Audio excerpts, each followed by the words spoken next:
வினயகலம் உங்கில் குடியமுதன் பொன்னங்கழக்கமலப் போதிரண்டும் என்னுடைய சென்னிக்கனியாக தேற்றினேன் தென்புலத்தார்க்கு என்ன கடவுடையேன் யான் நயந்தரம் பேரின்பமெல்லாம் பழுதென்று நன்னினர்பால் சயந்தரங்கீர்த்தி ராமானுஜமுனி தாளினமேல் உயர்ந்த குணத்தை திருவரங்கத் தமுதோங்க மண்பாள் எம்பம் கலித்துறை அந்தாதி ஓதைச நெஞ்சனே இனியன் குறை நமக்கு எம்பெருமானா திருநாமத்தால் முனிதந்த 108 சாவித்திரி என்னும் நென்பொருளை கலிதந்த செஞ்சொல் கலித்துறை அந்தாதி பாடித்தந்தான் புனிதன் திருவரங்கத்தமதாகிய புண்ணியனே சொல்லின் தொடர்கொண்டு உணதடிப்போதுக்கு தொண்டு செய்யும் நல் அன்பரேத்தும் நாமமெல்லாம் எந்த நாவினுள்ளே அல்லம் பகலம் அமரும்படி நல்கு அரிசமயம் வெல்லும் பரம ரஹமானுஜா விதியன் விண்ணப்பமே படிகொண்ட கீர்த்தி ராமாயணம் என்னும் பக்தி வெல்லம் குடிகொண்ட கோயில் ராமானுஜன் குணம் கூறம்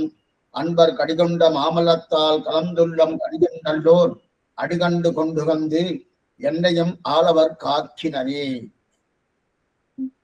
இந்த பாசுரமானது 37வது பாசுரம் ராமானுஜ நூற்றந்தாதிலே.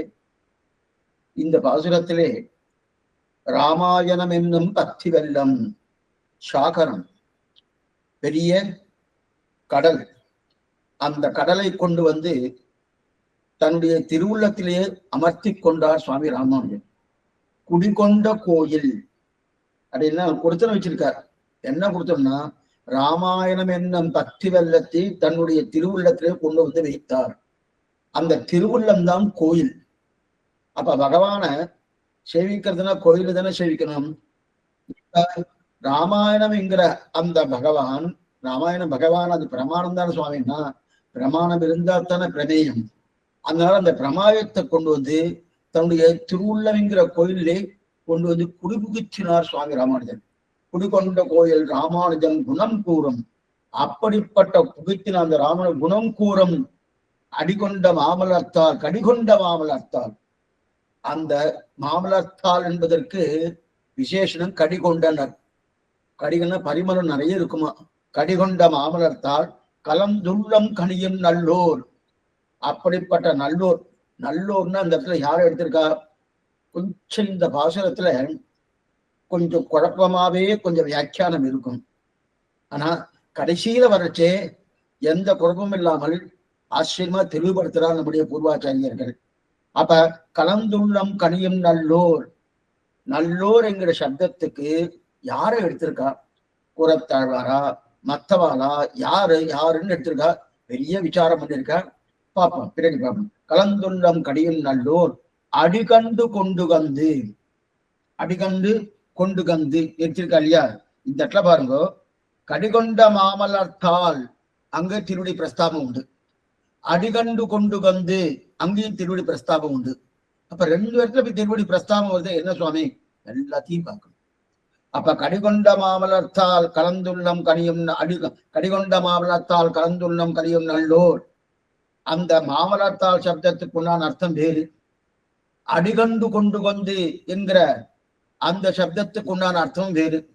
என்னன்னு மேற்கொண்டு பார்க்கணும். ஆனால் நம்ம கடந்த காலக்ஷேபத்துல நாம 2 விஷயத்தை எடுத்தோம். 2 விஷயம்னா என்னன்னா, அதாவது சுவாமி ராமானுஜருக்கும் அதே போல ராமனுக்கும் இருக்கக்கூடிய சாமியம், ஒற்றுமை. ஒற்றுமை என்ன, லட்சணங்கள். என்ன லட்சணம் சுவாமி, ஆச்சரியமான லட்சணம் தெரிவிக்கிறார் இல்லையா. என்னென்ன லட்சணங்கள், நிறைய லட்சணம், 10 லட்சணங்கள் எடுத்திருக்கார். 1 அல்ல 2 அல்ல, 10 லட்சணங்கள் எடுத்திருக்கார் இல்லையா. அந்த 10 லட்சணங்கள் தான் இங்க தெரிவிக்கிறார். அதைத்தான் சுவாமி என்னென்ன லட்சணம்னா, ஆச்சரியமான ஒரு நிலைக்கு உண்டான ஒரு லட்சணம். அதாவது இதுல அதுல நம்ம நேற்றுக்கு 5 லட்சணங்களை பார்த்தோம். 5 லட்சணங்கள் பூர்ணமா பார்த்தோம். அந்த 5 லட்சணத்துக்கு ஏன்னா நாயகனுக்கு உண்டான லட்சணங்கள் அது. ஒரு நாயகன்னா சரி சுவாமி, நாயகன் ராமன்னு தெரியுது. ராமானுஜர் நாயகன்னா நேத்திக்க பார்த்தோம். ராமானுஜர் நாயகன்னு காஞ்சி சுவாமி தெரிவித்திருக்கார். அவருடைய தங்கையாக இருக்கக்கூடிய ஆண்டாள் சூழி கொடுத்த நாச்சியாரே நாயகனாக கோயில் காப்பான்னு அங்கு ராமானுஜரைத்தான் சொல்றாருன்னு பூர்வாச்சாரம் வியாக்கியானத்தை எடுக்கிறார். அதனால நாயகங்கிற சப்தம் ராமானுஜரையும் குறிக்கும், அதே போல ராமனையும் குறிக்கும். அந்த நாயக சப்தத்தை குறிக்கும்னா அப்ப ராமனுக்கு உண்டான நாயக லட்சணங்கள் என்னவோ அதே லட்சணங்கள் சுவாமி ராமானுஜருக்கு இருக்கணுமா வேண்டாமா? இருக்கணும். அதுல நேற்றுக்கு 5 விதமான லட்சணங்கள் பார்ப்போம். என்னென்ன லட்சணங்கள்? முதல் லட்சணம் என்றது என்னது? ஏழாட்காலம் படி. முதல்ல குலம், ஆச்சரியமான குலம். அந்த குலத்துக்கு உண்டான லட்சணம் என்ன அப்படின்னு முதல்ல அதை பார்த்தோம். அதற்கு அடுத்தபடியாக 2வது ஆச்சரியமாக தெரிவிக்கிறார். 2வது நிலை வேறு என்னன்னா பிரதான லட்சணம் இதுதான் பிரதானித்தார். அப்ப இத்தனை தினம் அழகு, அந்த அழகு இருக்கக்கூடிய லட்சணத்தை தெரிவித்தார். 3வது லட்சணம் சார்வபௌமன். சார்வபௌமன்னா இது பிறப்பாலே நல்ல பாக்கியசாலியா இருக்கணும். சார்வபௌமன கருவிலே திருவிழாத காலத்தை கடிக்கின்றேன் தெரிவிக்கிறாள். அந்த கருவரங்கத்தில் கிடந்தேன் கைதொழுதேன் கண்டேன் திருவரங்கமையான் திசைந்திருக்காளே அந்த சார்வபௌமா இருக்கக்கூடிய தன்மை அது உண்டு. ராமனுக்கு உண்டு, ராமானுஜருக்கு உண்டு. 4வது ஔதாரியம், வாரி கொடுக்கக்கூடிய தன்மை. அந்த வாரி கொடுக்கக்கூடிய தன்மை ராமனுக்கு உண்டான நிறையவே உண்டு. அதே ராமானுஜருக்கு அவர் கொடுத்த கீதா பாஷ்யம் என்ன, மற்றும் உண்டான ஸ்ரீபாஷ்யம் என்ன, அதிக வாரி கொடுத்துருக்காரோ அந்த வாரி கொடுக்கக்கூடிய தன்மை உண்டுன்னு பார்த்தோம். அதுக்கப்புறம் 5வது லட்சணம் என்னன்னா ஆச்சரியமா தெரிவிக்கிற 5வது முக்கியமான லட்சணம் என்னன்னா தேஜஸ். ராமனுக்கு உண்டான தேஜஸ் சுவாமிக்கு உண்டானா இப்ப சந்தேகம்னா சுவாமிக்கு உண்டான தேஜஸ் ராமனுக்கு உண்டானு கேட்கணும். அந்த அளவுக்கு ராமனுக்கு என்ன சுவாமி தேஜஸ்னா இதைத்தான் தெரிவிக்கிறாரு. சோபையந்து தண்டகாரண்யம் தெரிவிக்கிறார். தண்டகாரண்யத்துக்கு உள்ளக்குள்ள நுழையாட்சியே இவர் நீளமா இருப்பார், நீலமேக சாமரன் அழைத்தணும். ஆனா அந்த நைல்யம் பேரு, அந்த நைல்யமான தன்மை அங்க இருக்கக்கூடிய அரண்யம் என்று சொல்லக்கூடிய காடு, அந்த காடெல்லாம் நீளமாக மாறிட்டான். உடனே ஒரு ரிஷி சொல்றாரு, ஓ ராமன் வந்தாச்சுன்னு. ராமனை பார்க்கவே இல்லை, பார்ப்பதற்கு முன்னாடியே ராமன் வந்தாச்சுன்னா அன்னைக்கு நம்ம தமிழர்கள் சொல்லுவார் இல்லையா, யானை வரும் பின்னே மணி ஓசை வரும் முன்னேன்வா. யானை எல்லாம் பயமா இருக்கு, அங்கங்க இருக்குன்னு. ஏன்னா அங்க நிறைய காட்டுல இருந்து நாட்டுக்கு வந்துடுறது, காட்டுல இருந்து நாட்டுக்கு வந்துடுது. இவெல்லாம் சரியா கவனிக்கல, ஒவ்வொன்னு சத்தம் போட்டு இருக்கா இல்லையா. யானைக்கு இருக்கக்கூடிய இடத்த நம்ம அபகரிச்சுட்டோம். யானை நல்லா சஞ்சாரம் பண்ணக்கூடிய இடம், அந்த இடத்துல நம்ம என்ன பண்ணோம், வீடு கட்டிட்டு நம்ம இருந்து குடி இருந்துட்டு இருக்கோம். அப்ப அது வரத்தானே செய்யும். இதுக்கு சொல்ல வந்தேன்னா அப்படி இருக்கச்சித அந்த யானை வரும் பின்னே மணி ஓசை வரும் முன்னேன்னு சொல்றா இல்லையா. அதே போல இங்க என்ன அந்த ராமன் உள்ளே நுழைவதற்கு முன்னாடியே அங்க இருக்கக்கூடிய அந்த மரம் என்ன, செடி என்ன, கொடிகள் இதெல்லாமே நீல நிறத்திலே மாறக்கூடிய ஒரு தன்மை ஏற்பட்டு விட்டு அதை பார்த்து ரிஷி என்ன சொல்றார், ராமன் உள்ள வந்தாச்சு நுழைஞ்சாச்சுன்னு தெரிவிக்கிறார். இது தேஜஸ். அதே போல சுவாமிக்கு தேஜஸ் சொல்றாருன்னா புண்ணியாம்போக விகாசாய பாவத்வாந்த ஜயாயச்சா ஸ்ரீமான் ஆவிரபூத்போமோ ராமானுஜ திவாகரகா என்று சொல்லக்கூடிய சூரியன். சூரியன் வெளியிருட்டத்தான் போக்குறது, உள்ளிருட்ட சூரியன் போக்காது. ஆனா இந்த ராமானுஜ திவாகரன் என்கிற சூரியன் இருக்கு இல்லையா, அந்த சூரியன் என்ன பண்ணுன்னா உன்னோட உள்ளிருட்ட போக்குறது. அப்படின்னா அந்தகாரம், அஜ்ஞான அந்தகாரத்தை போக்குறது. சரி சுவாமி, இங்க நீங்க நைல்யம்னு சொன்னேன், இங்க அஜ்ஞான அந்தகாரம் சொல்றேன், இதுக்கு அதுக்கு என்ன வித்தியாசம்? ஒண்ணும் சரியா படுற மாதிரி தெரியலையே. ஒண்ணுத்துக்கு ஒண்ணு தொடர்பே இல்லையா? தொடர்பு இருக்கு. நைல்யம்னா நீலம். நீலம்னு சொன்னாலே என்ன தெரியுமா வரும்? நீலம்னாலே கருப்புன்னு அர்த்தம். நைல்யம் என்கிற சப்தமே கருப்பை தான் குறிக்கும். சம்ஸ்கிருத பாஷை நைல்யம்னா கருப்பை தான் குறிக்கும். அப்ப கருப்பன்னா என்ன சுவாமி? கருப்பன்னா அந்தகாரம். அந்தகாரம் அஜ்ஞானம். அப்ப அந்த அந்தகாரத்தை விளக்கினார் யாரு? சுவாமி. ஏன் அவருடைய தேஜஸ். நேற்றுக்கு பார்த்தோம். தேஜஸ்னா என்ன? அந்த திருமேனியை சேவிச்சாலே போறோம், அத்தனை தேஜஸ் விளங்குகிறதுன்னு அப்படின்னு தெரிவிக்கிறார். அதுக்கப்புறம் 6வது இதுதான் நம்ம பார்க்கணும். 5 நேதிகை பார்த்துக்கணும். 6வது வைதர்க்கியம். வைதர்க்கியம்னா ரொம்ப சாமர்த்தியமாக காரியத்தை நடத்த தெரியணும். இதுதான் ரொம்ப முக்கியம். ஏன்னா சாமர்த்தியமான காரியம் நடத்த தெரியும்னா அந்தந்த நேரத்துக்கு தகுந்தாற் போல, அந்தந்த சன்னிவேஷத்துக்கு தகுந்தா போல காரியத்தை நடத்தணும். அதனாலதான் ஒருத்தர் முன்னின்று நடத்துறாருன்னா என்ன அர்த்தம்னா எல்லா நேரத்திலும் அந்த மாதிரி நடத்த முடியாது. இதுக்கு அடுத்து இதுக்கு அடுத்து இது அந்த மாதிரி பண்ண முடியாது. ஏன் பண்ண முடியாதுன்னா காலத்துக்கு தகுந்தா போல, அதே போல மனிதர்கள் தகுந்தா போல, அங்க இருக்கக்கூடிய சன்னிவேஷத்துக்கு தகுந்தா போல ஒவ்வொரு நிலையும் மாறுபட்டு இருக்கக்கூடிய ஒரு ஸ்திதி ஏற்படும். ஆனால் அதே நேரத்துல சாஸ்திர சம்மதமாவும் இருக்கணும், சம்பிரதாயமா இருக்கணும். அதுதான் என்ன சொல்றாரு, அதுக்குதான் சாமர்த்தியமான நடத்த தெரியணும்னு இருக்காரு. சாமர்த்தியம் நடத்த தெரியணும். ஏன்னா நான் சில பேர் சொல்லுவா, என்ன சொல்லுவான்னா, சுவாமி என்னுடைய நிலை இதுதான் அப்படின்னு பிடிவாதம் பிடிக்கிறா பாருங்க, அதெல்லாம் கூடவே கூடாது. பிடிவாதம் பிடிக்கிறது கூடவே கூடாது. அவன் பண்ணனா சமயத்துக்கு தெரிஞ்சா போல நடக்க தெரியலன்னு. அப்போது ஒரு சிந்தை செய்தேன்னு ராமானுஜன் தாண்டி ஒரு பாசுரம். அப்போது ஒரு மேல வச்சு இப்ப முதல்ல ராமனுக்குண்டான வைதர்க்கியம் பார்த்துருவோம். அதுக்கப்புறம் ராமனுடைய நிலையை நின்று ராமானுஜருக்குண்டான வைதர்க்கியம் என்னன்னு பார்த்துருவோம். வைதர்க்கியம்னா சாமர்த்தியமாக காரியத்தை நடத்தக்கூடிய ஒரு தன்மை. அந்த தன்மை ராமனுக்கு உண்டான உண்டு. ஏன்னா ராமனை பத்தி தார கொண்டாடுறான். என்ன ராமா உனக்கு எத்தனை வைபவம்னு அது கொண்டாடுற இல்லையா? அப்பா அவாவா கொண்டாடிட்டு இருக்கா. கொண்டாடுறது எது எப்ப செய்யணுமோ, எப்படி செய்யணுமோ, எந்த விதத்துல செய்யணுமோ அந்த விதத்துல செய்யணும். இது திருவள்ளுவரே சொல்றார். எதெல்லாம் எந்தெந்த நேரத்துல பண்ணணுமோ, எல்லாமே எல்லா நேரத்திலும் பண்ண முடியாது. அதே போல எல்லாத்தையுமே எல்லா நேரத்தையும் சொல்லவும் முடியாது. ரெண்டுமே உண்டு. எல்லா இதற்கும் சில விஷயத்த சொல்ல முடியாது. எல்லா விஷயத்திலும் அது மட்டும் இல்ல, சில இடத்துல இல்ல சுவாமி இது பொதுப்படையா இருக்க வேண்டாம், எல்லாமே பொதுப்படையா இருக்க முடியாது. ராணுவ ரகசியம்னு இருக்கு இல்லையே, அதெல்லாம் கிடையாது சுவாமி.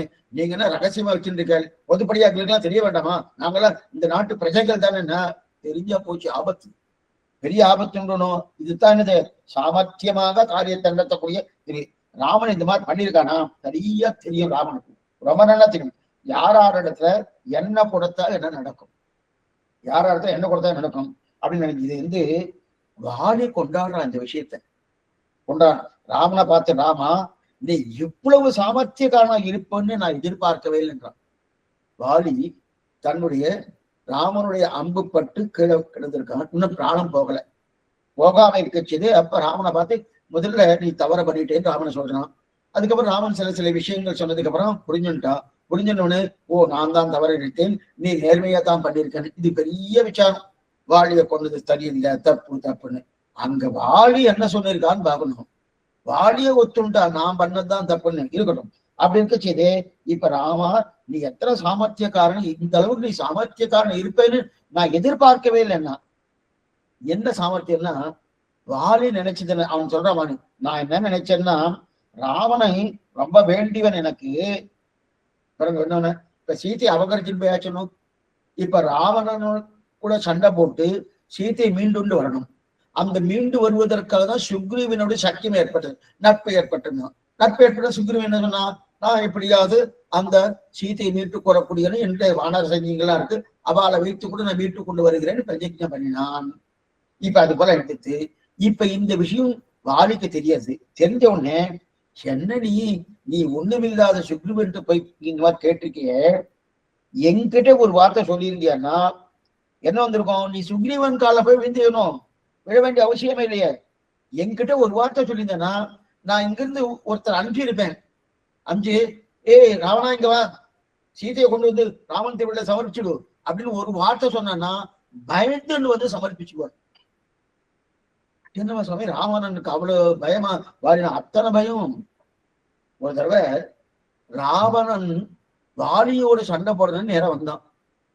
எங்க கிஷ்கிந்தைக்கே வந்திருக்கான். வந்து என்னோட சண்டை போடவான்னு அப்படி ஒவ்வொரு சத்தம் போட்டு இருக்கான். ஆனா தொந்தரவு பண்ணிட்டே இருக்கான். வாலி அப்ப சந்தியாவனம் பண்ணிட்டு இருக்கான். அவன் வாலி கூட சந்தியாவனம் உண்டான உண்டு. சந்தியாவனம் பண்ணிட்டு இருக்கான். அதுவும் எப்படி சந்தியாவனம்? சந்தியாவதனம்னா கிழக்கு திக்குல காத்தா உதிக்கும் போது பண்ணணும், மேற்கு திக்குல சாயங்காலம் அஸ்தமனம் ஆகும் போது பண்ணணும். அந்த மேற்கு திக்கு ஒரு தாவு மேற்கு பக்கமா வீடு பண்ணணும், ஒரு தாவு கிழக்கு பக்கம் போகணும். அப்படி சந்தியாவனம் பண்ணக்கூடிய திண்ணே சந்தியாவனம் பண்ணிட்டே இருக்க செய்தே தொந்தரவு பண்ணிட்டு இருக்கான். என்னோட சண்டைக்கு வா, நான் உன்னோட சண்டை பண்ணேன் இரு கொஞ்ச நேரம் சந்தியாவனம் முடிச்சுட்டு வரேன். கேட்கல. எத்தனை கேட்கறவன் என்ன பண்றது? நான் பண்ண வேண்டியது கர்மா இருக்கு, அந்த கர்மாவை நான் விட்டுட்டு பண்ண முடியாத அப்படின்றதுக்காக என்ன பண்ணா, உடனே அந்த ராவணனை அப்படி கையில எடுத்துட்டு தன்னுடைய இந்த இடம் இருக்கணும், இந்த இடத்துல கொண்டு வந்து இப்படி இடிக்கின்றான். ராவணனை இங்க வைத்து கொண்டு இப்படி இடிக்கின்றான். இப்படி இடிச்சுன்னு வச்சுட்டு சந்தியாவனம் பண்ணி முடிச்சுட்டான். பண்ணி முடிச்சதுக்கு ராவணனை கீழே இறக்கி விட்டான். இறக்கி விட்டு என்ன ராவணா ஏதோ சொன்னேன்னு இல்ல உன்னை நண்பனா தேர்வுக்கு நான் வந்தேன் அப்படின்னா ஒண்ணுமில்ல இடுக்கக்கூடிய அளவுக்கு தான் ராவணனுக்கு உண்டான வைபவம்னு சொல்ல வேண்டியது ஒண்ணும் கிடையாது. அவ்வளவு தூரம் வாலிக்கு அத்தனை சாமர்த்தியம். அதத்தான் இப்ப வாலி ராமனை பார்த்து சொல்லிருக்காரு, ராமன் நீ தப்பு பண்ணிட்ட, என்ன என்கிட்ட ஒரு வார்த்தை சொல்லித்தனா இங்கிருந்த கூப்பிட்டுருவேன், ராவணா இங்க வா கூப்பிட்டுருவேன், கொண்டு வந்து சமர்ப்பிச்சிருக்கணும். அப்படி இருக்க செய்து ஒன்னும் தெரியாது எதுக்கும் பிரயோஜனம் இல்லாத முயல்கிட்ட போனிய, முயல் தான் சுக்ரீவன், முயல்கிட்ட போனிய, முயல் காலில் போய் வீழ்ந்தியே அப்படின்னு நான் உன்னை தப்பா நினைச்சிட்டேன் அப்படின்றான். இத சொல்லிட்டு நான் அப்படிதான் நினைச்சுட்டு இருந்தேன், முயல் காலை வந்து இப்ப தப்பா நினைச்சேன் நான், ஆனா இப்பதான் புரிஞ்சுட்டேன் உனக்கு தெரிஞ்ச ராஜநீதி எனக்கு தெரியல. ஏன்னா சுக்ரீவனோடு தானே நட்பு கொண்டான், வாலியோடு நட்பு கொண்டிருந்தால் கொஞ்சம் நல்லா புரிஞ்சுக்கோ, வாலியோடு நட்பு கொண்டிருந்தால் யுத்தமே நடந்திருக்காங்க. நேர வாலி ஒரு வார்த்தை சொன்னா குழந்தை சமர்ப்பிச்சுப்போம். ஏன்னா வாலி எடுத்து அத்தனை பயம் யாருக்கு, ராவணனுக்கு. அப்படி இருக்க செய்தே நீ எங்கிட்ட வந்திருக்கணுமோ, எதுக்காக அங்க போனேன்னா முதல்ல சொன்னா, அதுக்கப்புறம் புரிஞ்சுட்டான் இல்ல இல்ல நான் தான் தப்பு பண்ணிருக்கேன், ராஜநீதி தெரிஞ்சவன் நீ, அதனால்தான் என்ன பண்ணின நீ சுக்ரீவன்ட்ட நீ சட்டம் ஏற்படுத்தி கொண்டாய். இந்த ராஜநீதிக்கும் சுக்ரீவனை நண்பனா ஏற்றுக்கொள்வதற்கும் என்ன சுவாமின்னா, ஏன்னா இந்த தர்மசாஸ்திரம் ஆச்சரியமா தெரிவிக்கிறது பாருங்க. அதாவது யாருக்கும் தெரியாது, நான் நண்பனுக்கு நண்பனிடத்தில் போனாலும் என்ன நடக்கும், நண்பனுக்கு விரோதிக்கு நமக்கு என்ன தெரியாது பாருங்க. நண்பனுக்கு நண்பன் ஒருத்தன், நண்பனுக்கு விரோதி ஒண்ணு. இப்ப நண்பனுக்கு நண்பன் யாரு, அவனுடைய நண்பன் வாலி. ஏன்னா நண்பன் சொல்லிட்டு தானே போயிருக்கான். அப்ப வாலியுடைய நண்பன் ராவணன், ராவணனோட நண்பன் வாலி. இப்ப அந்த நண்பனை பிடிச்சாச்சுன்னா நண்பனுக்கு தானே சகாயம் பண்ணுவான். அப்ப ராவனுக்கு தேவையான சகாயம் கிடைக்கவே கிடைக்காது. இது ராஜநீதி, இது வந்து சம்மதிக்கவே இல்லை. அப்ப அந்த வாலிக்கு எதிரி யாரோ அவன்தான் ராவணனுக்கும் எதிரி. நல்லா பாருங்க, நண்பனுக்கு நண்பனோடு நம்ம சேர்ந்தோம்னா இப்ப நாம எதிரியாகிடும். அப்ப எதிரியா இருந்தா நமக்கு சகாயம் கிடைக்காது.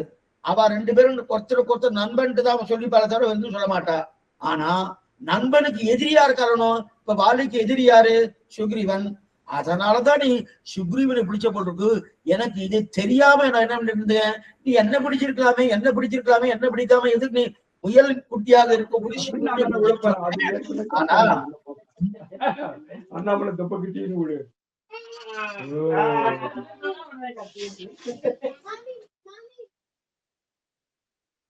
சுக்ரீவனுக்கு பிடிச்ச முதல்ல சொல்லியிருந்தேன், எனக்கு ராஜநீதியும் தெரியல, தர்மசாஸ்திரம் தெரியல, நீ தர்மசாஸ்திரம் அறிந்து செய்யக்கூடக்கூடிய ஆச்சரியமான காரியத்தை பண்ணாய் ராமா அப்படின்னு தெரிவிக்கிற. எப்படி என்ன அர்த்தம், சாமர்த்தியம்.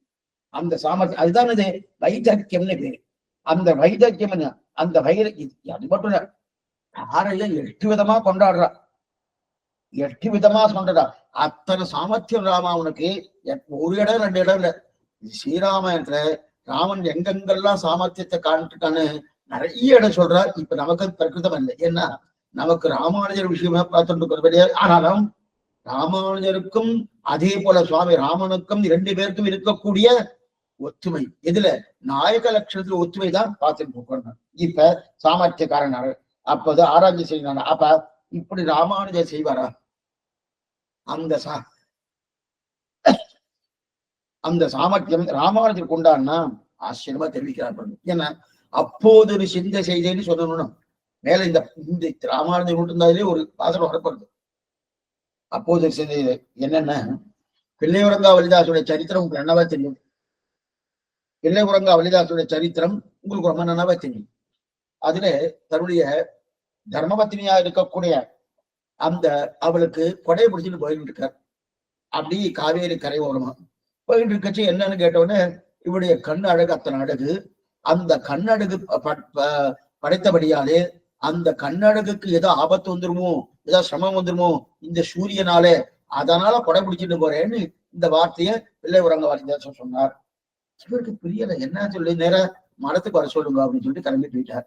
மடத்துக்கு வர சொல்லுன்னு சொன்னோன்னே மடத்துக்கு வந்தார். பிள்ளை உறங்கால் தன்னுடைய தர்மபத்தினியா இருக்கக்கூடிய அவளே ஐஷனம் வந்தார். ஐஷனம் வந்து என்ன விஷயம் விசாரம்னா இந்த விஷயத்தை சொன்னார்.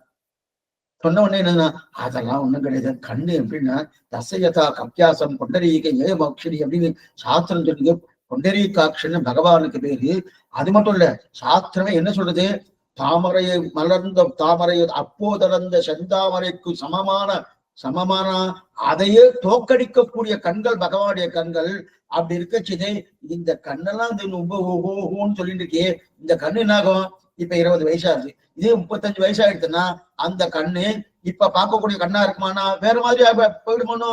ஆனா பகவானுடைய திருக்கங்கள் எப்பவுமே நன்னா இருக்குமானோ, இன்னும் சாஸ்திரம் எல்லாம் சொல்லிட்டு இருக்கே அப்படின்னு கீதா பாஷ்யம் என்ன மற்றும் உண்டான ஆழ்வார்கள் பாசனம் என்ன இதெல்லாம் சொல்லி இருக்கலாமானோ, சொல்லவே இல்லை.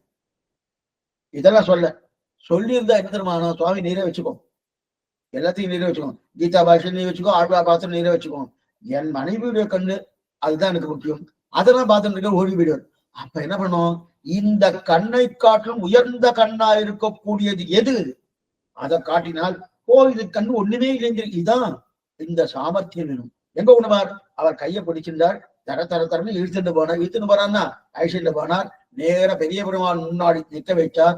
என் அமுதனை கண்ட கண்கள் மற்றொன்றினை காணாத கொண்டல் வண்ணனை கோவலனாய் வெண்ணை உண்டவாயன் என் உள்ளம் கவர்ந்தானை அண்டர்கோன் அணியரங்கன் என் அமுதனை கண்ட கண்கள் மற்றொன்றினை காணாவே திருப்பானாழ்வார்க்கு எப்படி காட்டிக் கொடுத்தாயோ அதே போல இவரையும் இவருக்கும் காட்டுன்னு சொல்ல காட்டினால் சகலத்தையும் திறந்தான். சகலத்தையும் தன்னுடைய மனைவிக்கு கண்ணெல்லாம் ஒண்ணுமே பார்க்கல, சகலத்தையும் அப்படிதே அந்த ராமனோட திருவடியை பற்றினான்னு அதுதான் அப்போதொரு சிந்த செய்து. அப்ப இந்த சாமர்த்தியம் யாருக்கு உண்டு, ராமானுஜருக்கு உண்டு. அது மட்டும் இல்லை, அங்க ஜெயிக்கிறதுக்காக அந்த சாமர்த்தியத்தை காட்டினான். இங்க இந்த ஆத்மாவை கொண்டு போய் அவன் திருவடியில சமர்ப்பிக்கணும். எது உயர்த்தி, இதுதானே உயர்த்தி அப்படின்னு தெரிவிக்கிறார். இது 6வது வைதர்க்கம்னு பேர்.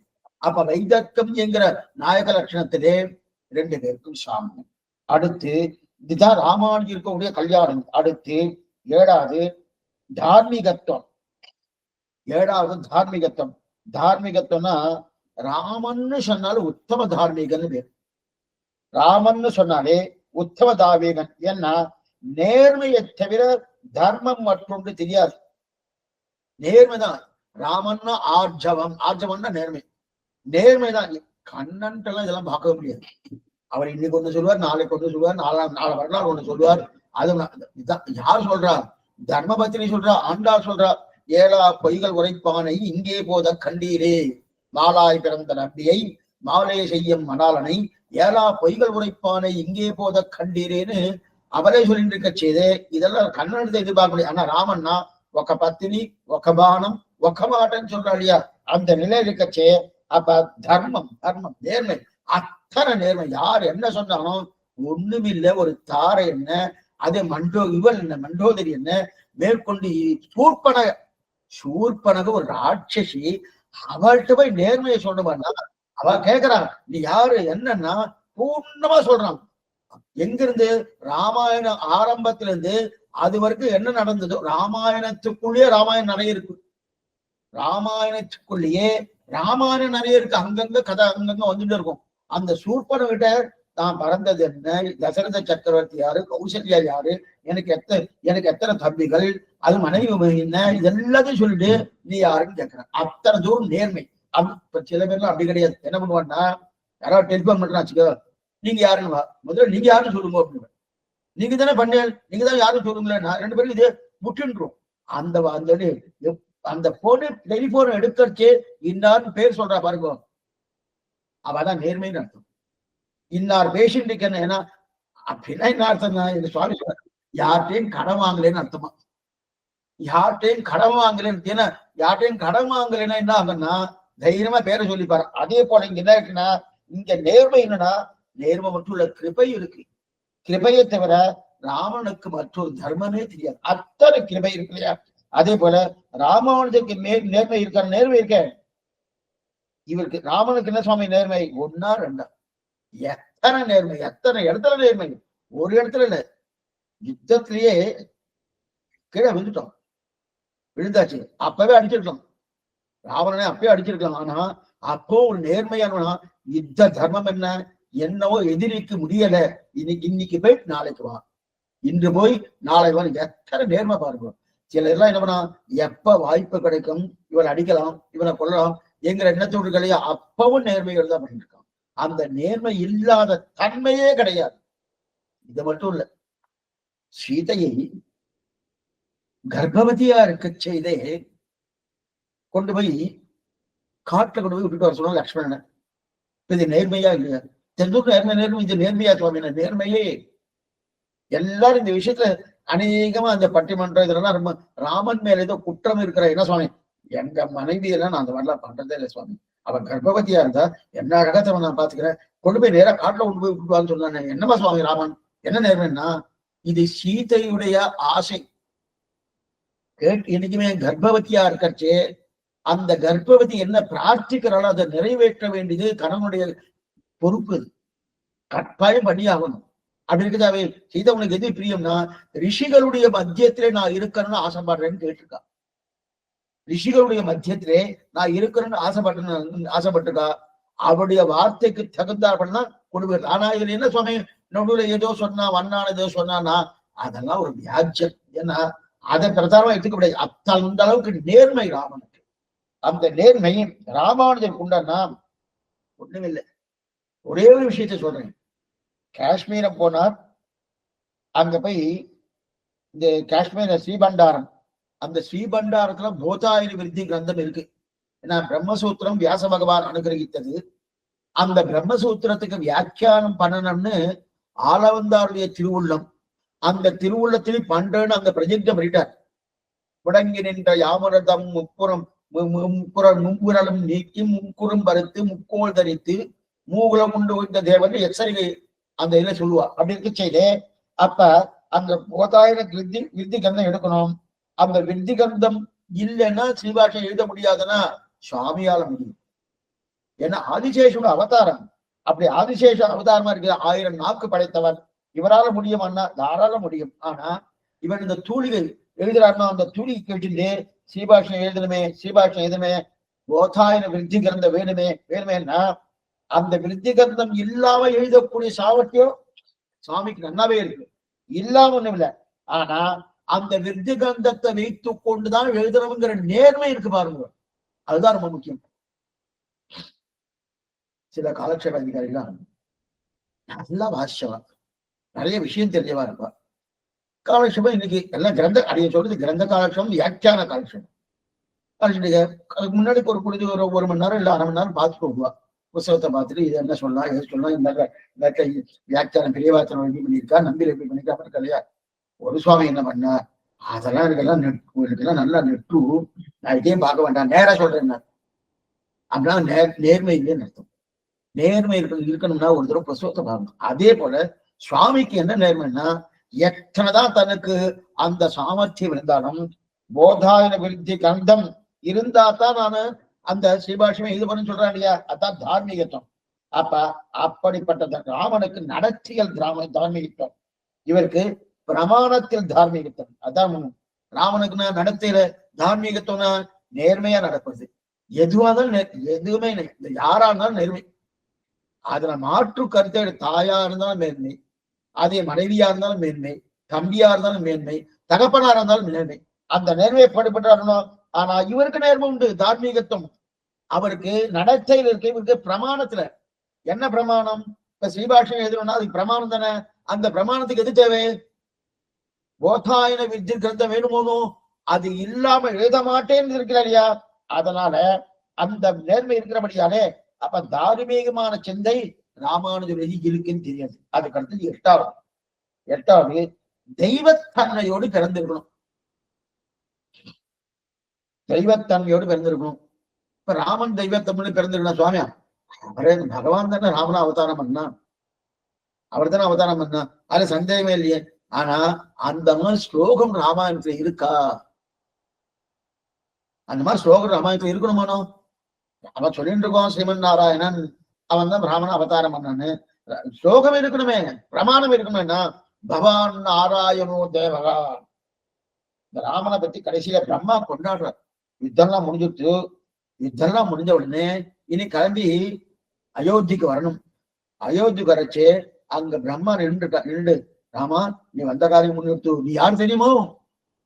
நீ யார்? பகவான் நாராயணோ தேவகா, நீயே ஸ்ரீமன் நாராயணன், நீயே ஸ்ரீமன் நாராயணன். அதனால கிளம்பி வா. இவங்க வந்த காரியம் முடிஞ்சுட்டீங்கன்னா, வந்த காரியம் என்ன? ராவணனை அழிக்க வேண்டும். அழிச்சாச்சு. இனிமே கிளம்பி ஸ்ரீவைகுண்டம் வந்துடணும். அங்க என்ன பிரார்த்திக்கிறார் பிரம்மா. அப்ப இவன் சொல்ற வார்த்தை என்ன தெரியுமா? ஆத்மானம் அனுஷம் மன்னே ராமம் தசரதாத்மகம். நான் தசரதனுக்கு புத்திரனாக இருக்கிறேனே தவிர நான் நாராயணன் என்ற பிரத்யக்ஷ நாராயணன் இல்லைன்னு சொல்லிட்டு இருக்கார். ஆனா பிரம்மா சொல்ற பகவான் நாராயணோ தேவகா, நீர்தான் தேவன், நீர்தான் தேவன் அப்படின்னு தெய்வீக தன்மையோடு பிறந்திருக்காருன்னு பிரம்மா சொன்னார் இல்லையா? அப்ப தெய்வீக தன்மை இருக்கு. யாருக்கு? ராமனுக்கு இருக்கு. இருக்கா? நம்ம அதுல சந்தேகமே கிடையாது. சரி சுவாமி, இப்ப ராமானுஜருக்கு இருக்கா?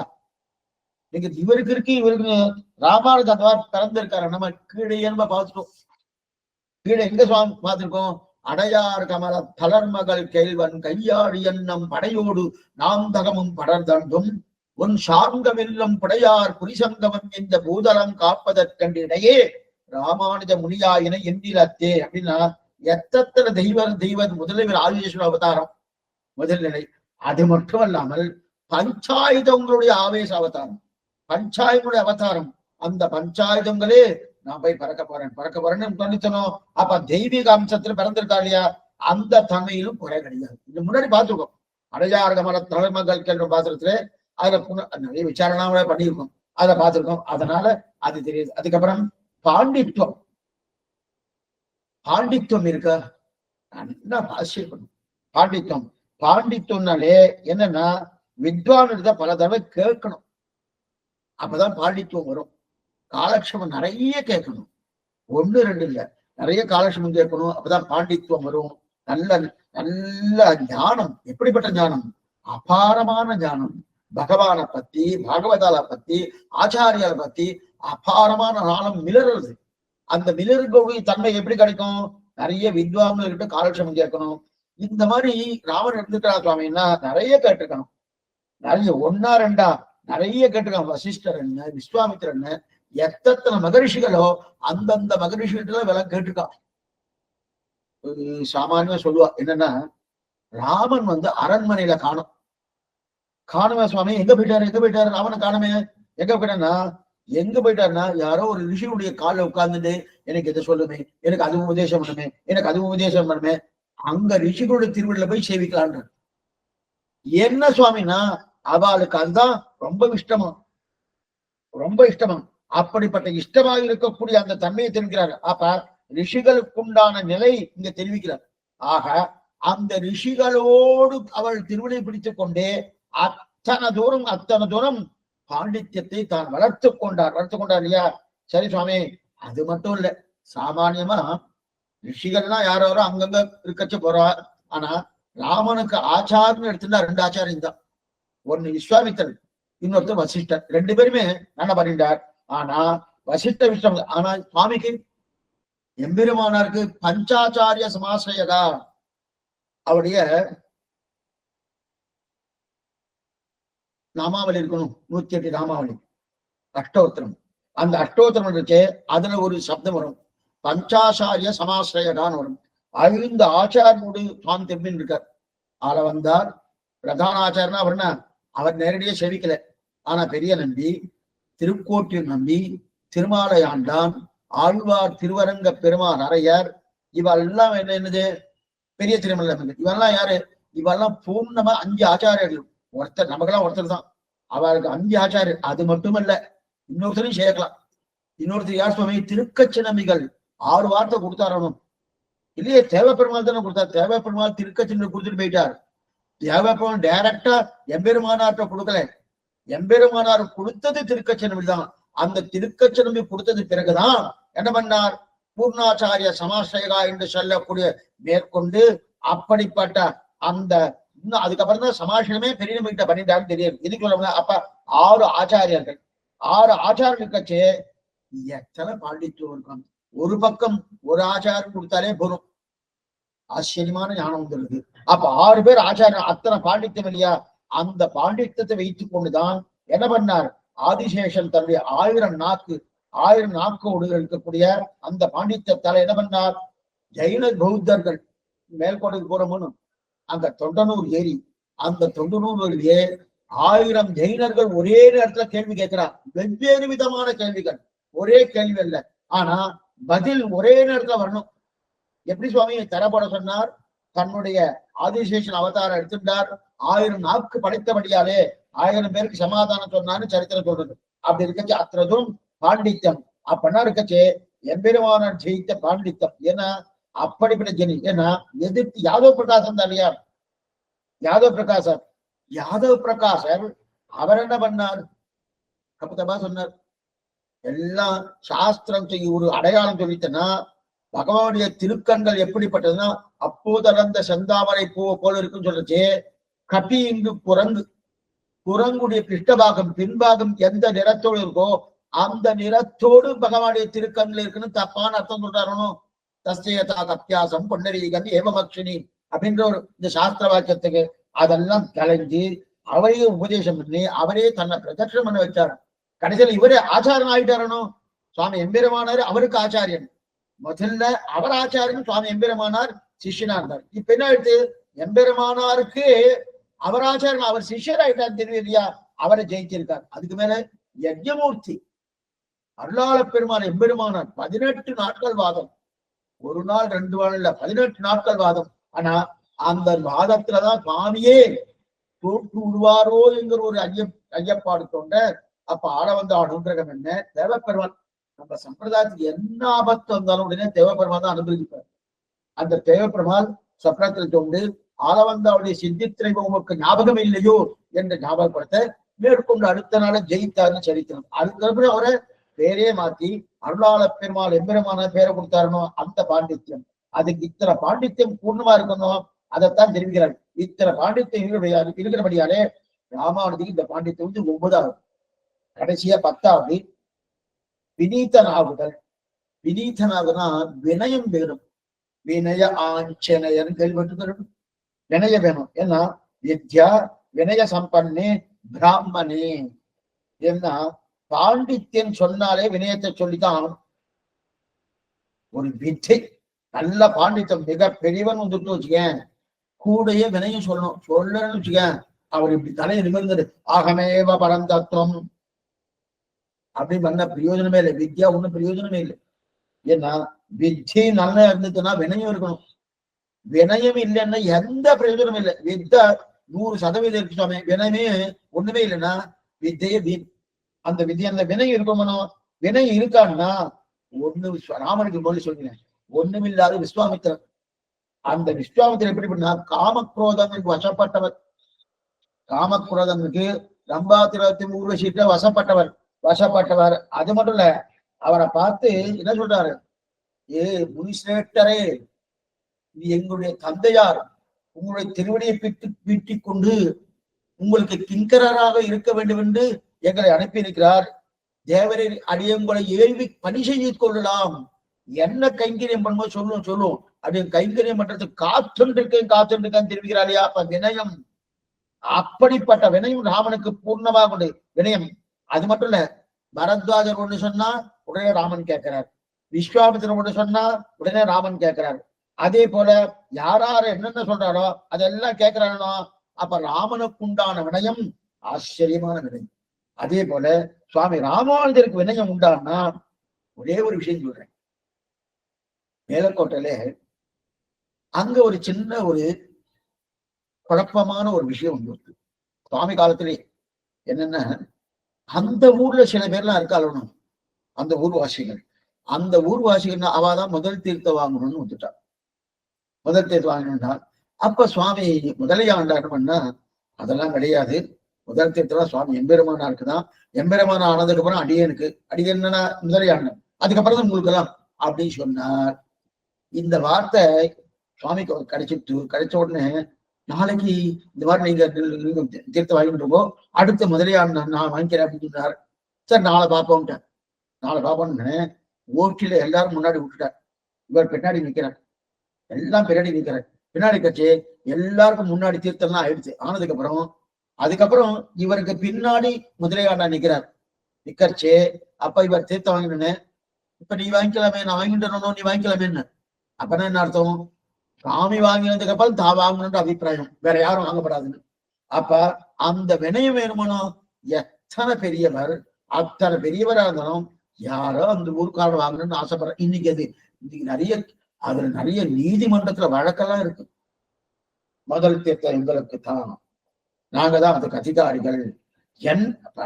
அந்த விஷயத்துக்கு போறல. எது சொல்ல வந்ததுன்னா, சுவாமி அதை பூர்ண வினயத்தை இருக்காரு. என்ன வினயம்னா, ஒண்ணுமே வேண்டாம், நான் கடைசியில இருக்கேன்ற அந்த நிலை இருக்கிற வித்யா வினய சம்பன்னு பிராமணன் தெரிவிக்கிறார் இல்லையா? அப்படி இருக்கச்சு யாருடைய திருவடிகளும் தான் தனியால் தரிப்பதற்கு தயங்காத ஒரு சுவாமி. யாருடைய திருவடி வேணா பத்துருவாங்க. ஏன் உச்சிஷ்டம் அந்த வரவழிங்க யாருடைய திருக்கச்சனங்கள் உச்சிஷ்டத்தை பிரசாத ஆசைப்பட்டார், கிடைக்கல. அவன் எத்தனை தூரம் எத்தனை நாளுக்காக அவன் இருந்திருக்கார். எதுக்கு சொல்ல வந்த அந்த வினயம் இருக்கணும். அந்த வினயத்தில் பண்பாடு மிகவும் சிறந்தவர். ஆக நாயக லட்சணம் 10 பார்த்துட்டோம். 10ன்னா ராமானுஜருக்கு உண்டு, ராமனுக்கு உண்டு. இதெல்லாம் கற்றுக் கொடுத்தது எது சுவாமி? ராமாயணம். அப்ப 10 லட்சணம் முடிஞ்சு விட்டணும். அப்ப 10 லட்சணம் முடிஞ்சபடியாலே அது எங்க இருந்து தெரிஞ்சுட்டோம்? ஸ்ரீமத் ராமாயணம். அதனால்தான் படிகொண்ட கீர்த்தி ராமாயணம் என்னும் 10 வெள்ளம் குடிகொண்ட கோயில் ராமானுஜன் குணம் கூறும் தெரிவிக்கிறார். இப்ப மணவாளனுடைய அவதாரிகை பார்ப்போம். ஆச்சரியமான அவதாரிகை 37ஆம் பாட்டு. இப்படி இருக்கிற இவர் தம்மை நீர் தாம் அறிந்து பற்றினபடி என்ன நான் அறிந்து பற்றினேன் அல்லேன். அவர் திருவடிகளில் சம்பந்தமுடையவர்களே உத்தேசம் என்று இருக்கவர்கள் என்னையும் அங்குத்தைக்கு சேஷமாக்கினார்கள் என்கிறார். மணவாளனுடைய அவதாரிகை ஆச்சரியமா. அதாவது கீழே நம்ம கேட்டோம், ராமானுஜரை திருவடி மறக்க மாட்டேன் என்றே நீ போய் பிடிச்சிருக்க. யாரு? சிஷ்யாலாம் கேட்கிறா. திருவரங்கத்தபனுடைய சிஷ்யார் எல்லாருமே என்ன கேட்கிறேன்னா, கீழ பாசுரத்துல நீங்க என்ன சொன்னீல்? ராமானுஜரை திருவடியை மறக்க மாட்டேன். அப்ப நீ போய் பிடிச்சிருக்கிறோனோ, நீ போய் ராமானுஜ திருவடியை பத்தினீரோனோ, அந்த பத்தின விஷயம் என்ன? அதே போல நாமளும் அவருடைய திருவடியை பத்தனம்னா அவருடைய சுவாவம் என்ன அப்படின்னு சொல்றச்சு அந்த சுவாவங்க அடியார்கள் கேட்க, அப்ப ராமானுஜர குணம் இதுதான்னு 36ஆம் பாசுரத்துல தெரிவித்தார். அடல் கொண்ட நேமியன் ஆறுயின்னாதன் ஆரணச் சொல் கடல் கொண்ட ஒன்பொருள் கண்டளிப்ப பின்னும் காசினியோர் இடரின் கண் வீட்டிட தானும் அவ்வொன் பொருள் கொண்டு அவர்பின் படரம் குணன் எம்மி ராமானுஜன் தன் படி இதுவேன்னு சொல்லி அங்க பூர்ணமா பார்த்தார் 36ஆவது பாசுரத்துல. அப்ப அந்த சந்தேகம் போயிடுச்சு. என்ன சந்தேகம்? நீ பத்தினீரோனும் அந்த பத்தினியுடைய அவருடைய சுவாவம் என்ன சொன்ன சுவாவத்தை சொல்லிட்டார். இப்ப அந்த சந்தேகம் போயிடுச்சு. இப்ப வேற சந்தேகம் வந்துட்டு. இன்னொரு சந்தேகம்னா, இப்படி இருக்கக்கூடிய ராமானுஜன் நீ போய் பத்தினீர் என்றீரே, எப்படி பத்தினீர்? ராமானுஜன் திருவடி பத்தினீரோனும்? ஆமா, திருவடியை பத்தி இருக்கு. எப்படி பத்தினீர்? அந்த பற்றும் கூடிய விதத்தை எங்களுக்கும் சொன்னால் நாங்களும் போய் அவருடைய திருவடியை பத்துவோமோனோ அப்படின்னு இந்த வார்த்தையை சிஷ்யாலாம் கேட்கிறார். திருவரங்கத்தை வந்து அவருடைய சிஷ்யார் கேட்ட உடனே இப்ப திருவரங்கத்தோட அதுக்கு சமாதானம் சொல்லணும்னா, நான் எங்க போய் அவர் திருவடி பத்தினேன்? நான் போய் அவர் திருவடி பத்தலையே. சொன்னீர திருவடி பத்தினேன்னு நான் போய் பத்தல. நான் பாருங்க, நான் போய் எங்க பத்தின? நான் பத்தலையே. ராமானுஜ கல்யாண உரங்கள் யாரெல்லாம் சொல்கிறார்களோ, என்ன பாருங்க, இதுதான் ரொம்ப முக்கியம். ராமானுஜருடைய கல்யாண குணங்களை யாரெல்லாம் சொல்கிறார்களோ அவர்கள் திருவடிகளை பற்றினவர்களை நல்லோர்கள், அந்த திருவடிகள் பற்ற நல்லோர்கள் அந்த நல்லோர்கள் எங்கெங்கு இருக்கிறார்களோ அந்த பக்கமா நான் அப்படி போயிட்டே இருந்தேன். எனக்கு தெரியாது. யார்? திருவரங்கத்தமிழ சமாதானம் சொல்றாரு. ராமானுஜர் திருவடியை பத்தின நல்லோர்கள் இருக்கா இல்லையா? அந்த நல்லோர்கள் எங்கெங்கயோ இருக்கா. அந்த எங்கெங்கயோ இருக்கா இல்லையா? அந்த பக்கமா அப்படியே மழைக்கு ஒதுங்குறா சொல்றா பாருங்க. அந்த மழைக்கு ஒதுங்குமா போல அந்த பக்கம் அப்படி ஒதுங்கினேன். அந்த சமயத்தில் நான் அவர்கள் திருவடியை பத்தவே இல்லை, ஒண்ணுமே பண்ணல. அதெல்லாம் எனக்கு தெரியாது, ஒண்ணுமே தெரியாது. அப்படியே போயிட்டே இருந்த பத்தவே இல்லை. ஆனா ராமானுஜர் திருவடிகளையும் நான் பத்தல, அவர்கள் திருவடியிலும் நான் பத்தல. அந்த நல்லோர்கள் என்ன பண்ணா, என் பேர்ல ஒரு கண் பார்வை பட்டு. இதுதான் சாது சமாகம்னு பேரு. அந்த பாகவதாவுடைய கண் பார்வை, அந்த கதவுடைய கண் பார்வை என்ன பட்டுனோம்? பட்ட உடனே கண்ண நினைக்கிறானா, ஓ நமக்கெல்லாம் ராமானுஜர் திருவடி கட்டிட்டு அவர் சேஷி, நாம சேஷபோதம், இந்த சேஷத்துவம் இவருக்கும் உண்டு. இவர் இந்த மாதிரி அலைஞ்சிட்டு இருக்காரு, திரிஞ்சிட்டு இருக்காரு, வீணா போயிட்டு இருக்காரு, நமக்கெல்லாம் அவருடைய திருவடி கிடைச்சிருத்தோணும். அப்ப இவர் கடுக்குண்டு. ஏன்னா இந்த ஆத்மாவுக்கு உண்டு, இந்த ஆத்மாவுக்கு இல்லாம இல்லையே. அது மட்டுமே இந்த ராமானுஜ சேஷத்தை இந்த ஆத்மா விலகி இருக்கணும், இந்த ஆத்மா விலகி இருக்க வேண்டாமோ, இந்த ஆத்மாவும் அவரோட சேர்ந்திருக்காமே அப்படின்னு நினைச்சிட்டு வந்தவா அந்த ஸ்ரீ வைஷ்ணவா என்ன பண்ண? எப்படிப்பட்ட ஸ்ரீ வைஷ்ணவா? ராமானுஜருடைய திருவடிகளை பற்றும் நல்லோர்கள். அந்த திருவடியை பற்றின நல்லோர்கள் எல்லாம் என்ன பண்ணா, என்ன கையை பிடிச்சு நேரா கொண்டு போய் ராமானுஜர் திருவடியில கொண்டு போய் சமர்ப்பிச்சிட்டான். ராமானுஜர் திருவடியில கொண்டு போய் அவனுக்கு கொண்டு போய் சமர்ப்பிச்சுட்டா. சமர்ப்பிச்சதுக்கு அப்புறம் எனக்கு இதை பத்தி ஒண்ணுமே தெரியாது. அதுக்கப்புறம் என்ன ஆயிடுச்சு, அவர் கொண்டு போய் கூரத்தாழ்வார் திருவடியிலே கலந்து வச்சார். இதுதான் நடந்தது. நான் போய் பத்தவே இல்லை. இந்த வார்த்தை சொல்றதுக்கு நமக்கு என்ன தோணும்? அப்புறம் பேசாம ஆத்திலே இருக்கணும் போல் இருக்கு சுவாமி, அவனே வருவா போல் இருக்கு, ஆக்ஷன் பண்ணா சாது சமாகம் ஸ்ரீ வைஷ்ணவ கோஷ்டியில போய் இருக்கணும். அதுதான் முக்கியம். எங்க ராமானுஜனை தொடும் பெரியோர்கள்லாம் எங்க இருக்காளோ அந்த அதனாலதான் அடியேன் ராமானுதாசன், அடியேன் ராமானுதாசன் சொல்றோம். இதுதான் உயர்ந்த ஸ்தானம். இந்த உயர்ந்த ஸ்தானத்துக்கு வந்துட்டு இருக்கணும். அதுக்கப்புறமும் அது கொண்டு போய் ராமானுஜ தெருவில் கொண்டு போய் சேர்க்கும். சேர்க்குமா சுவாமின்னா அவளுடைய சம்பந்தம் வந்துட்டு பாகவதாருடைய ஸ்ரீ வைஷ்ணவாருடைய சம்பந்தம் வந்துருக்குன்னா என்ன ஆகும்? ஆச்சாரிய சம்பந்தம் உண்டு. ஆச்சாரிய சம்பந்தம் வந்துருச்சுன்னா பகவத் சம்பந்தம் உண்டு. இது நிறைய பார்த்துருக்கோம் இந்த விஷயத்த. இப்ப முதல்ல ஸ்ரீ வைஷ்ணவாரோட சம்பந்தம் யாரோ ஒருத்தர் நமக்குன்னு வாங்க காலக்ஷேபம் நல்லா இருக்கு, ஒரு தடவை கேட்போம், கேட்டுட்டு அடுத்த தடவை உங்களுக்கு பிடிக்கலன்னா வர வேண்டாம், தைரியமா சொல்ல, ஒன்றும் தப்பு கிடையாது.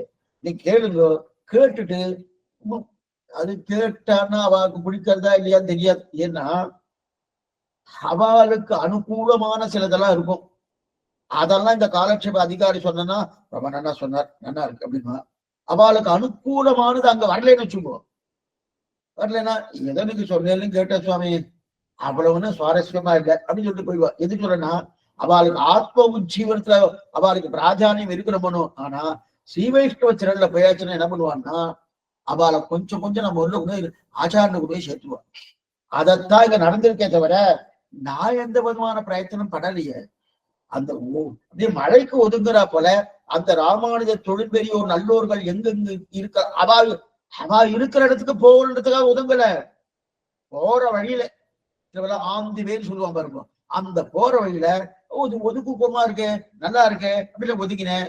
அவெல்லாம் என்ன பார்த்துட்டு என்ன பண்ணா, இந்த ஆத்மாவோட ராமானுஜன் திருவடி பற்றுவது கூட யோகத்தை இருக்கு. எல்லாருக்கும் யோகத்தை உண்டு, எல்லாருக்கும் யோகத்தை உண்டு. கடல் சூழ்ந்த மண்டலக வாடி நிச்சயம் சொல்லிட்டு போனா அத்தனை பேரும் யோகத்தை உண்டு. ஆனா இவன் இழந்திருக்கானே, நம்மை போல இவனும் உஜ்ஜீவன் அடைய வேண்டும்னே என்கிற நல்லெண்ணத்தோடு என்னை அழைத்துக் கொண்டு போய் ராமானுஜர் திருவடியை சமர்ப்பிக்க, அவர் கூடத்தாவ திருவடியை காட்டி கொடுக்க மேற்கொண்டு நான் சம்மந்தம் வைத்தேன். ஆக ஒண்ணுமில்லாதவனான என்னையும் திருவரங்கதவன் தெரிவிக்கிறார், ஒண்ணுமில்லாதவன என்னையும் ராமானுஜ சேஷ பூஜையில ஆக்கி கொடுக்கார் இல்லையா? ஆக்கினது யாரு? குணம் கூறும் அன்பர். அந்த குணம் கூறும். அப்ப ராமானுஜருடைய குணம் கூறும் அன்பர், அந்த அன்பர்கள் தான் என்னை அவருடைய திருவடி சம்பந்தியாக ஆக்கினார்கள். இது ஒண்ணு. அவருடைய திருவடி சம்பந்தியாக ஆக்கினார்கள், இது ஒண்ணு. அதுக்கப்புறம் இந்த இடத்துல பாருங்க, இந்த சப்தம் அன்பர் கடிகொண்ட மாமலத்தால் கலந்துள்ளம் கனியும் நல்லோர் அடிகொண்டு கொண்டு. இந்த அன்பர்களின் கடிகொண்ட மாமலத்தால் கலந்துள்ளம் கனியும் நல்லோர்னா இது ரெண்டாவது. முதல்து எது? முதலது ராமானுஜர் குணம் கூறும் அன்பர். ராமானுஜர் குணம் கூறும் அன்பர்கள் இருக்காளியா, அந்த அன்பர் முதல். அந்த அன்பர்களின் கடிகொண்ட மாமலத்தால், அப்ப ராமானுஜர் அடியார்கள் இருக்காளியா, அந்த அடியாருடைய திருவடி தாமரைகள் இருக்கு இல்லையா, அந்த கடின்னா பரிமளம், அந்த பரிமளத்தோடு இருக்கும் அந்த திருவடி தாமரைகள். அந்த கடிகொண்ட மாமலத்தால் கலந்து உள்ளம் கனியும் நல்லோர், கலந்து உள்ளம் கனியும் நல்லோர். அது என்னன்னா அப்படிப்பட்ட நல்லோர்கள், இது ரெண்டாவது. அப்பன்னா அந்த நல்லோர் என்னையும் ஆளவர்க்கு ஆக்கினரே. ஆளவர்க்கன ராமானுஜர் திருவடிகளுக்கு என்னையும் ஆக்கினரே, இது மூணாவது. முதலது யாரு? ராமானுஜன் குணம் கூறு அன்பர்கள். இரண்டாவது அந்த குணம் கூறு அன்பர்களாக கடிகொண்ட மாமலத்தால் கனந்துள்ளம் கனியின் நல்லோர், அந்த நல்லோர்கள் இரண்டாவது. அந்த நல்லோர்கள் என்ன பண்ணான்னா என்னையும் ஆளவா இருக்கான் என்னை கொண்டு போய் ராமானுஜ திருவிழா கொண்டு போய் சேர்த்தாரணும். இது மூணாவது. அது ஆக அமுதனார் 3 பண்ணியிருக்காரு. அதாவது மூணாவது அப்படின்னா நல்லோர்கள் எல்லாம் என்பவர்கள் 2வது, அன்பர் தாள் 1வது. யாருக்கு அன்பர்? ராமானுஜன் குணம் கோரும் அன்பர் சில பேர். ராமானுஜன் குணம் கோரும் அன்பர் இது 1. இந்த அன்பர்களின் கடிகொண்ட மாமலத்தால் இருக்கே, அதுல கலந்து உள்ளம் கனியும் நல்லோர் இருக்காளியா, அதுல சில பேர்.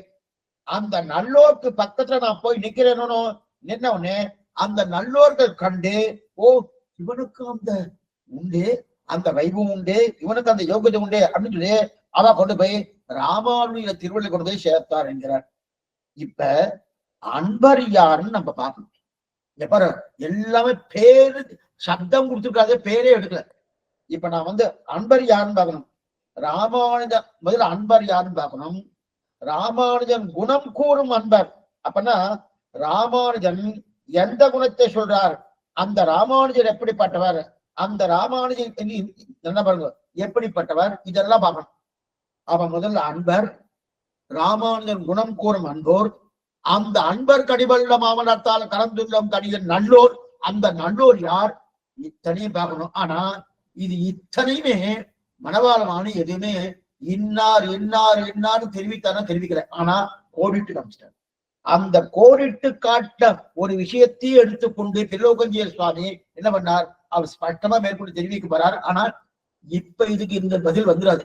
அன்பர்னா யாரு, அன்பர் நல்லோர்னா யாரு, அவர் எப்படி கொண்டு போய் சேர்த்தாருன்னு இப்ப பதில் வரப்போறதுல அந்த வியாக்கியானம் வரப்போறதுதான் பதில் வரப்போறது. ஆனா இப்போது அது சஸ்பென்ஸாவா இருக்கு. இருக்கட்டும். இப்ப இந்த ஆசைவா தெரிவிக்கிற அதாவது இந்த ராமானுஜர் எந்தப்பட்ட ராமானுஜர் குணம் கூறும் அன்பர் இருக்கா இல்லையா, எந்த குணத்தை சொல்றார், எந்த குணம் ராமானுஜ குணம் கூறும் அன்பர் எந்த குணத்துக்குன்னா, ராமானுஜர் எப்படிப்பட்டவர்னா, ராமானுஜர் பட்சபாதியாகவே இருந்தாலும் அப்படின்னு அவருக்கு குறையை பற்றி சொல்லாமல் கொஞ்சம் ஆச்சரியமா ஒரு வியாக்கியானம் பண்ணியிருக்கார். ஆனா அது நமக்கு ஒரு என்ன சுவாமி இந்த மாதிரி பண்ணலாமா, அவரை பத்தி என்ன பண்ணிருக்காரு. ராமானுஜர் பட்சபாதி இப்படி வச்சுருக்கோ. ஆனா இதுக்கு உன்ன சமாதானம் சேர்த்து சொல்லிடுறேன். ராமானுஜர் பட்சபாதி. அந்த பட்சபாதின்ற ஒரு குறை இருக்கு இல்லையா,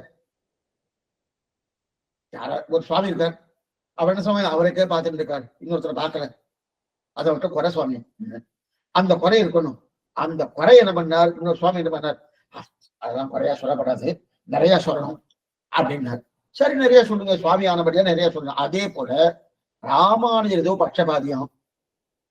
ராமானுஜர் இது ஒரு குதர்க்கமான வியாக்கியானம், குதர்க்கமான வியாக்கியானம். அப்படி வேணுண்டே சொல்லிட்டு இருக்கு அந்த வாக்கியத்தை. ராமானுஜர் ஏதோ பட்சபாதியம், ஒருத்தர் ஏதோ ஒண்ணுதான் அவர் ரசிக்கிறார், எல்லாத்தையும் ரசிக்கிறார். ஆனா அந்த பட்சபாதின்றது ஒரு குறை தானே.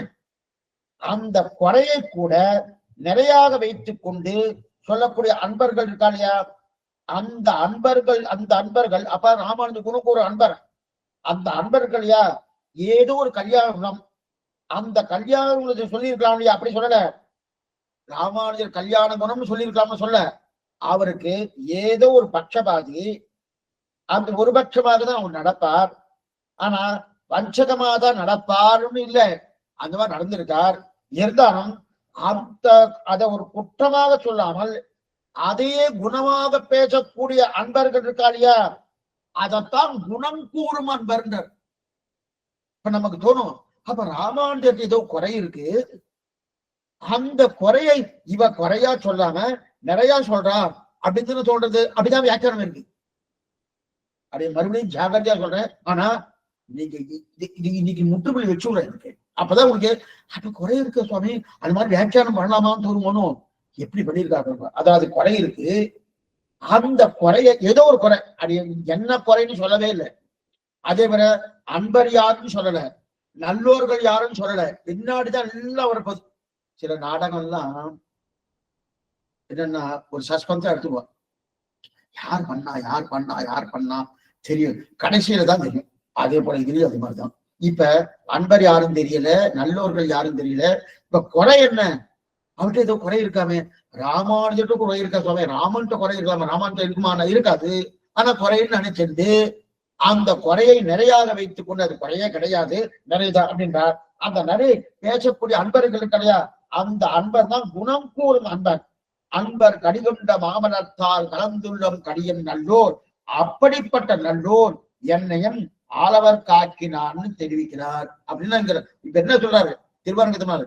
அப்படிப்பட்ட நல்லோர்கள், ராமானுஜருக்கு ஏதோ ஒரு குறை இருக்கு, அந்த குறையையும் நிறையாக வைத்துக் கொண்டு அன்பர்களா இருந்தாலும் அந்த அன்பர்கள் என்ன கொண்டு போய் ராமானுஜ திருவிடை சேர்த்தினான்னு பாசுரம்.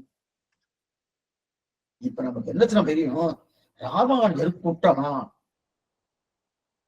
முதல் அதை பார்க்கணும். இது நீ வாசல்ல சொல்ல வச்சுங்க, பார்த்தல உங்க மதத்திலேயே அவர் உங்க மதத்துக்கு ஆச்சாரனே குற்றம் பண்ணியிருக்கான்னு சொல்லிட்டு இருக்காரு, அவரை போய் நீங்க வச்சுட்டு இப்படி கேட்டுவார். இது என்ன பூர்த்தியா கேட்கணும்? என்னன்னா, இப்ப ராமானுஜர் குற்றமா? அந்த குற்றத்தை இவர் எடுத்து கொண்டார்களா? ஆமாண்டார். ராமானுஜர் குற்றமா சுவாமி? ஆமாண்டாரு. என்ன குற்றம்? சரி, என்ன குற்றம்? ஜாகிரதையா இருக்கணும். என்ன குற்றம்னா, எத்தனையோ இதிகாசங்கள் இருக்கணும், இதிகாசங்கள் எத்தனையோ புராணங்கள் இருக்கணும். நல்லா கேட்டுக்கணும். எத்தனையோ புராணங்கள் இருக்கு, இதிகாசங்கள் இருக்கு, அதெல்லாம் இருக்கச்சுதே இந்த ஸ்ரீமத் ராமாயணம் ஒன்னே ஒண்ணு மாத்திரம் தன்னோட உள்ளத்துல குடி வச்சுட்டாரு. இதிகாசங்கள் 2 இருக்கு, புராணங்கள் 18 இருக்கு, இன்னும் எத்தனையோ ரிஷிகளுடைய வாக்கியங்கள் இருக்கு. அதையெல்லாம் விட்டுட்டு என்ன பண்ணார்? ஸ்ரீமத் ராமாயணம், ஸ்ரீராமாயணம் அதை மட்டும் தன்னுடைய திருவுள்ளத்துல கொண்டு குடி வச்சுட்டாருனோ, அதுதான் அவருடைய பட்சபாதமான தன்மை. இப்ப குற்றம் எங்க வந்துட்டு பாருங்க. குற்றம் புரியத்துக்காக சொல்றேன். ஒரு குடும்பத்துல 10 பேர் இருக்கா, 10 பேர் இருக்கா, அதுல ஒருத்தனை மட்டும் முடிச்சுடுத்து.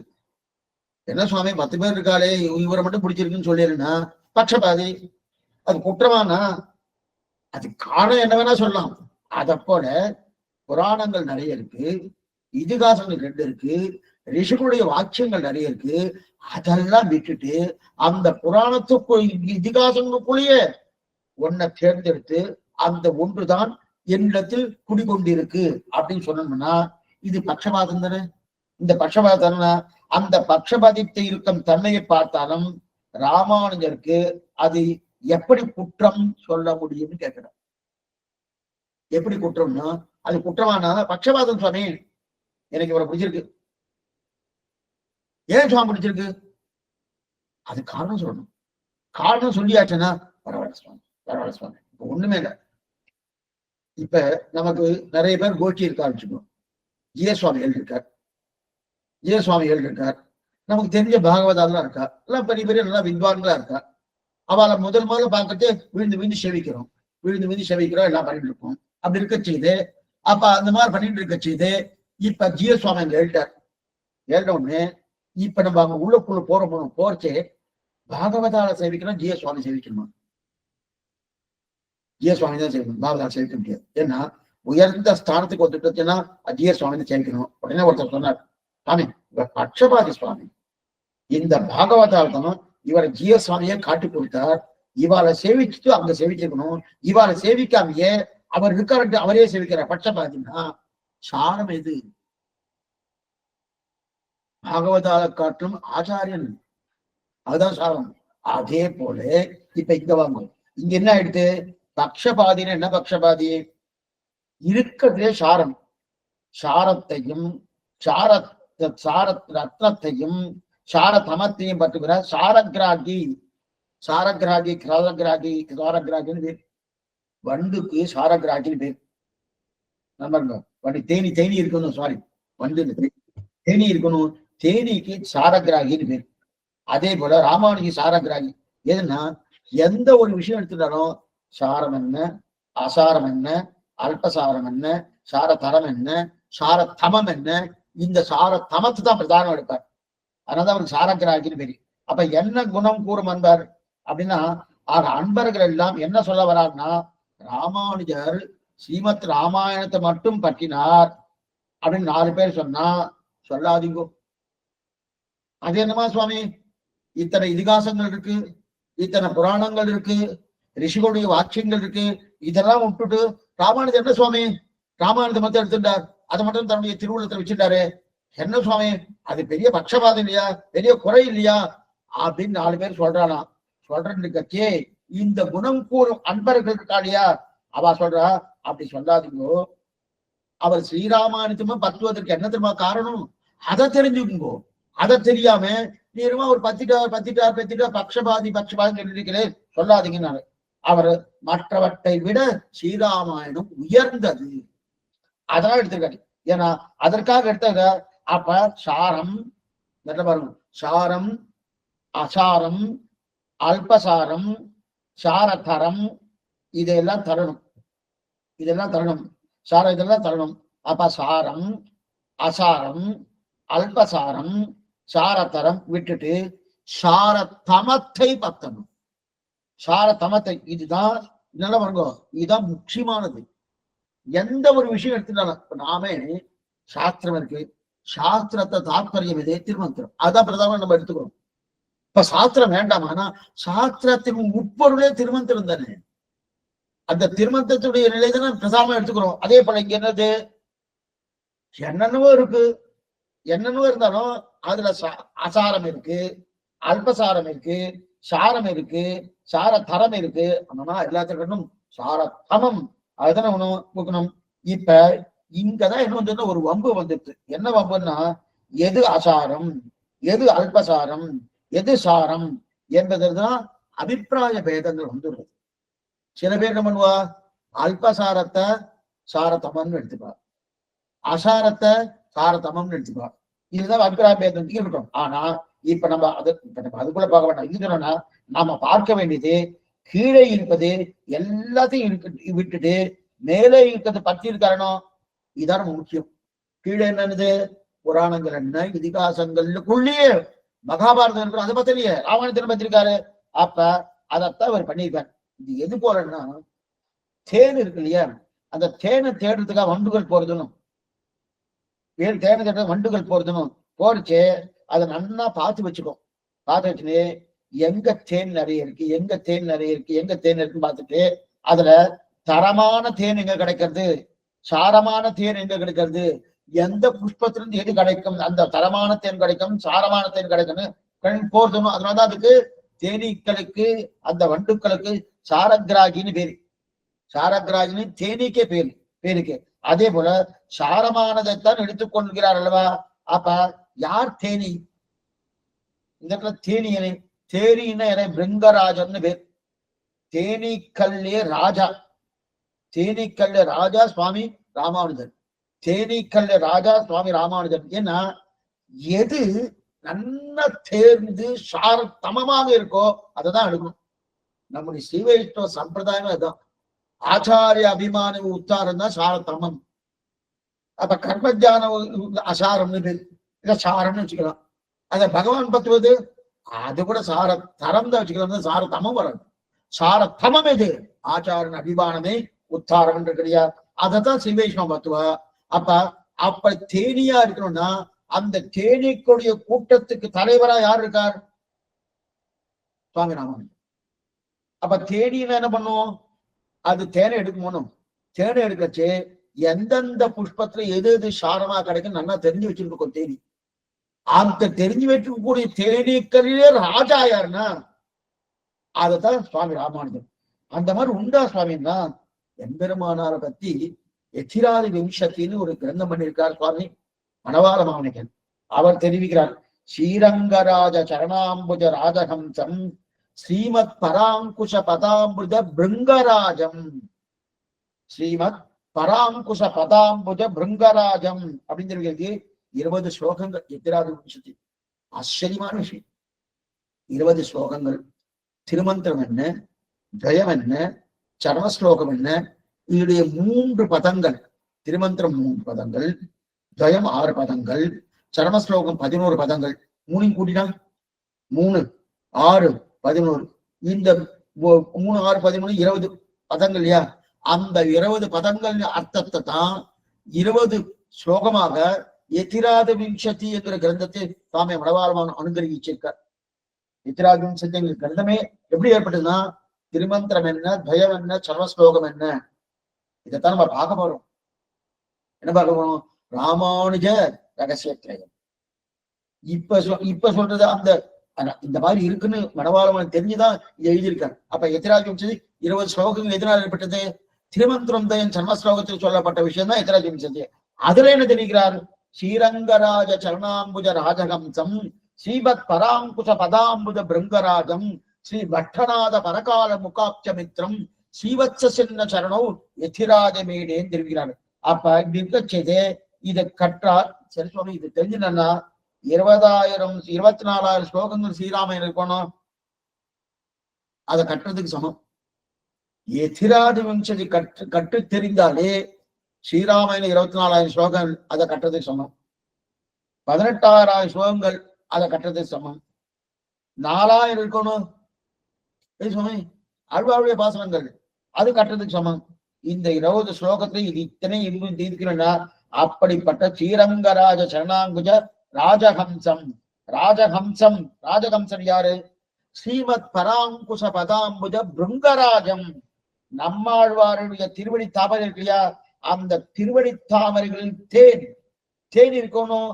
அந்த தேனை அப்படியே பருகக்கூடியவர் அதாவது பராங்குச பதாம்புஜ பிருங்கராஜம். அப்ப பதாங்குச பதாம்புஜம் மாறன் அடிவரின் தெரிந்தவர். அது அப்படியே சபஸ்கிருதத்துல பண்ணிட்டார். இது சொன்னா அப்படி இருக்கச்சு. அப்ப அங்கிருந்து தேன் பரவிக்கிறதுனும், அந்த தேனை எடுக்க நிறைய தேனீக்கள் வேணுமோ, அந்த தேனீக்களுக்கு தலைவரே சுவாமி ராமானுஜர் தான். ஏன்னா நம்மாழ்வாருடைய திருவடியில நிறைய தேன் இருக்கு. என்ன சுவாமி அப்படிப்பட்ட ஆச்சரியமான தேனு. அந்த தேனை நல்லா பருகணுமோ, அப்ப நிறைய தேன் வேணுமோ, அந்த தேனீக்கள் நிறைய இருக்கணும்.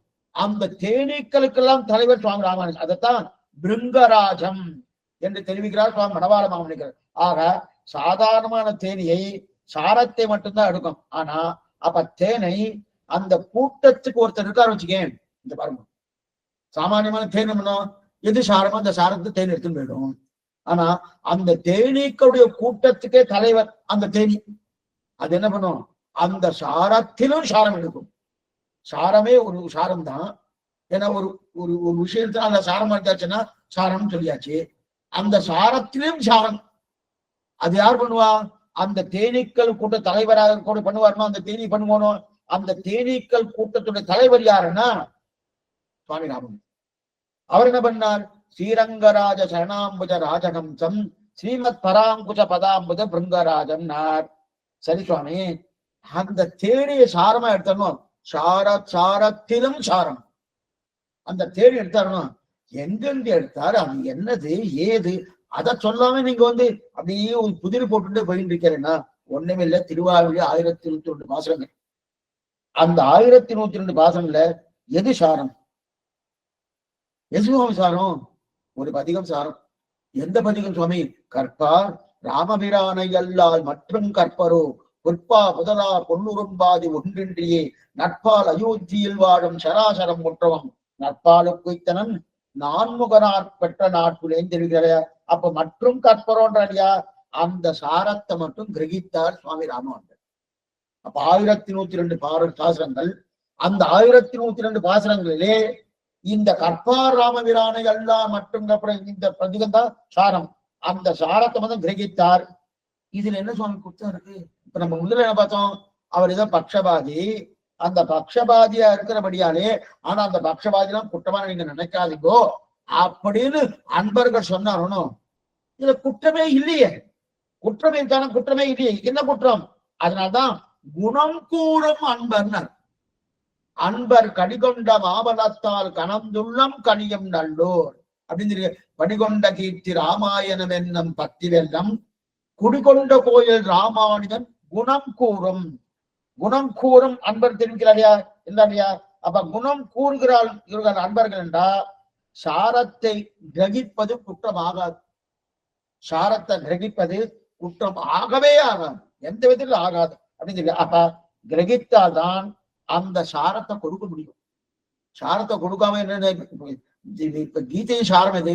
சர்வதர்மம் கழிச்சு இல்லையே சுவாமி. கர்மயோகம், ஞான யோகம், பக்தி யோகம் எல்லாம் இருக்குன்னா இருக்கட்டும், அது அசாரம், அல்பசாரம். ஆனா சாரம் எதுன்னா சர்வதர்மம் கழிச்சு. அதே போலங்க அதை கிரகிச்சாதானே சாரத்தை கொடுக்க முடியும். அப்ப இதுக்கு சுவாமி அவருக்காக இல்ல, ராமானுஜருக்கு ஒருவேளை அவருக்கு ஸ்ரீராமாயணம் மட்டும்தான் சுவாமி தெரியும். சில பேர் எப்படி பேசுவா, அவருக்கு 18 புராணம் தெரியாது, மகாபாரதம் தெரியாது, ரிஷியுடைய வாட்சியங்கள் தெரியாது, அதனால இதை பத்துட்டாருன்னா கிடையாது, எல்லாமே தெரியும். இதிகாசங்கள் பூர்ணமா தெரியும், 18 புராணங்கள் பூர்ணமா தெரியும், ரிஷிகளுடைய வாக்கியங்கள் பூர்ணமா தெரியும். ஆனா அந்த சாரத்தை மற்றும் பற்ற காரணம் என்னன்னா, இவர் பற்றியும் பின்னாடி 4 பேர் பற்றுவார். அதான் ரொம்ப முக்கியம். இது என்னைக்குமே ஒரு ஆச்சாரம் என்ன பண்றாலோ அதை அப்படியே பின்பற்றுவார். அதுதான் ரொம்ப முக்கியம். இன்னைக்குமே அதான் மேலையார் செய்வனர்கள். நாம தாயார் தகப்பனர் எப்படி இருக்காலும் குழந்தைகள் அது மாதிரி தான் வருவா. அவா ஸ்ரத்தையோடு இருக்கணும். என்ன ஸ்ரத்தை வேணும்? ஒண்ணுமில்ல, பகவதன் ஆராதனம், பாகவத ஆராதனம், ஆச்சாரிய ஆராதனம், இந்த ஸ்ரத்தையோடு தான் குழந்தைகள் அதே மாதிரி வருவா. உடனே குழந்தை வரலையேன்னு நாம இருக்குமா பாக்கணுமோ? அதே போல ஆச்சாரம் எப்படி இருக்கணும்? இதத்தான் கண்ணன் தெரிவிக்கிறான் கீதையில. அர்ஜுனா, நீ என்ன பண்றியோ அதுதான் பெண்புள்ளாரு பத்த போறார். அதனால நீ ஜாகிரதையா பண்ணு. அவ பெண்புள்ளுவா பற்றும்படியான தன்மையிலே நீ பண்ண. இப்ப ராமானுஜர் ஏன் இத காரணம் என்ன, சாரத்தை பத்த காரணம் என்ன? இவர் பத்தியாசனா சாமி ராமானுஜர் ஸ்ரீராமாயணத்தை பத்தி இருக்கார். அதனால நாமும் அவருடைய திருவடி பக்கம் போகணும்னா அவர் என்ன நிலையில அவர் என்ன வழி போயிருக்கார் அந்த வழியில போகணும். தலைவர் எவ்வளியோ தொண்டன வழிதானே. தலைவர் யாரு? சுவாமி ராமானுஜர். அவர் என்ன பண்ணிருக்கார்? இது லோக சங்கிரகமே வாபின்னு சொல்லுவார். கண்ணு கீதையில சொல்றான், லோக சங்கிரகமே வாபி. லோகத்துல எது முடியுமோ அதை நீ பண்ணு அப்படின்னா, உன்னால முடிஞ்சதுதான் நீ பண்ணாத. அதே போல சுவாமி ராமானுஜர் பண்ணார். இப்ப ஒண்ணு வேண்டாம், இப்ப 18 புராணம் வாசிக்க ஆரம்பிச்சுக்கோ. அவருக்கு அந்த சாமர்த்தியம் உண்டு. 18 புராணம் வாசிக்கிறார், ஸ்ரீராமன் பூர்த்தியா வாசிக்கிறார், மகாபாரதம் பூர்த்தியா வாசிக்கிறார். அதே மாதிரி ரிஷிகளுடைய வாக்கியங்கள் என்னென்ன உண்டோ ஸ்மிருதிகள் அதெல்லாம் வாசிக்கிறார்.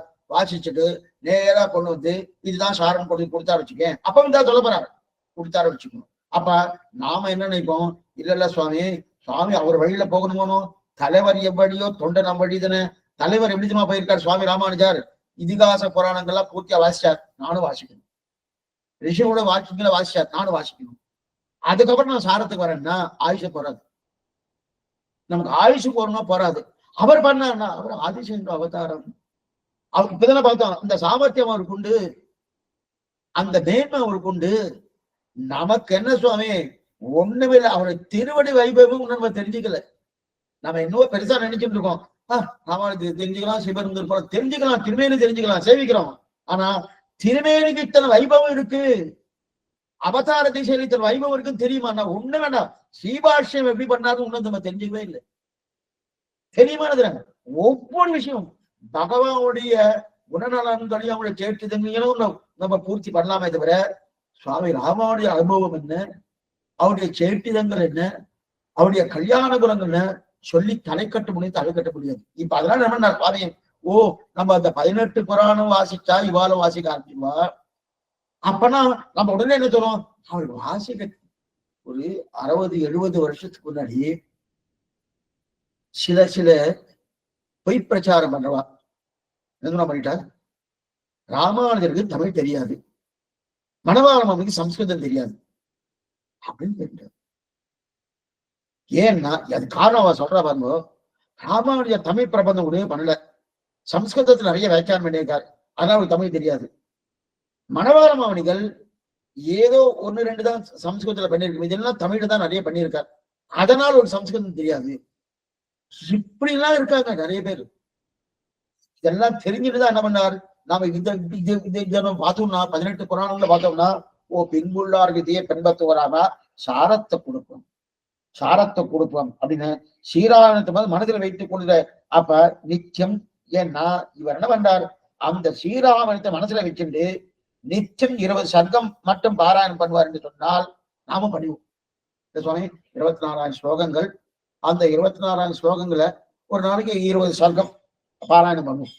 அந்த 20 சர்க்கம் பாராயணம் பண்ணினா அவர் அந்த மாதிரிதான் சுவாமி ராமானுஜர் பண்ணார் அப்படின்னு சொன்னா, அப்ப நாமும் பண்ணி பார்க்கலாம்னு போயிருக்கோம். அப்ப பண்ணி பார்க்கலாம்னு நம்ம கிட்டக்க வருவோம், பண்ணலாம்னு சொல்லுவோம். ஆனா சாரசமத்தை கிரகித்தால் அடியார்களுக்கு உபயோகப்படும் என்று சாரசமத்தை கிரகித்தார். அதான் முக்கியம்.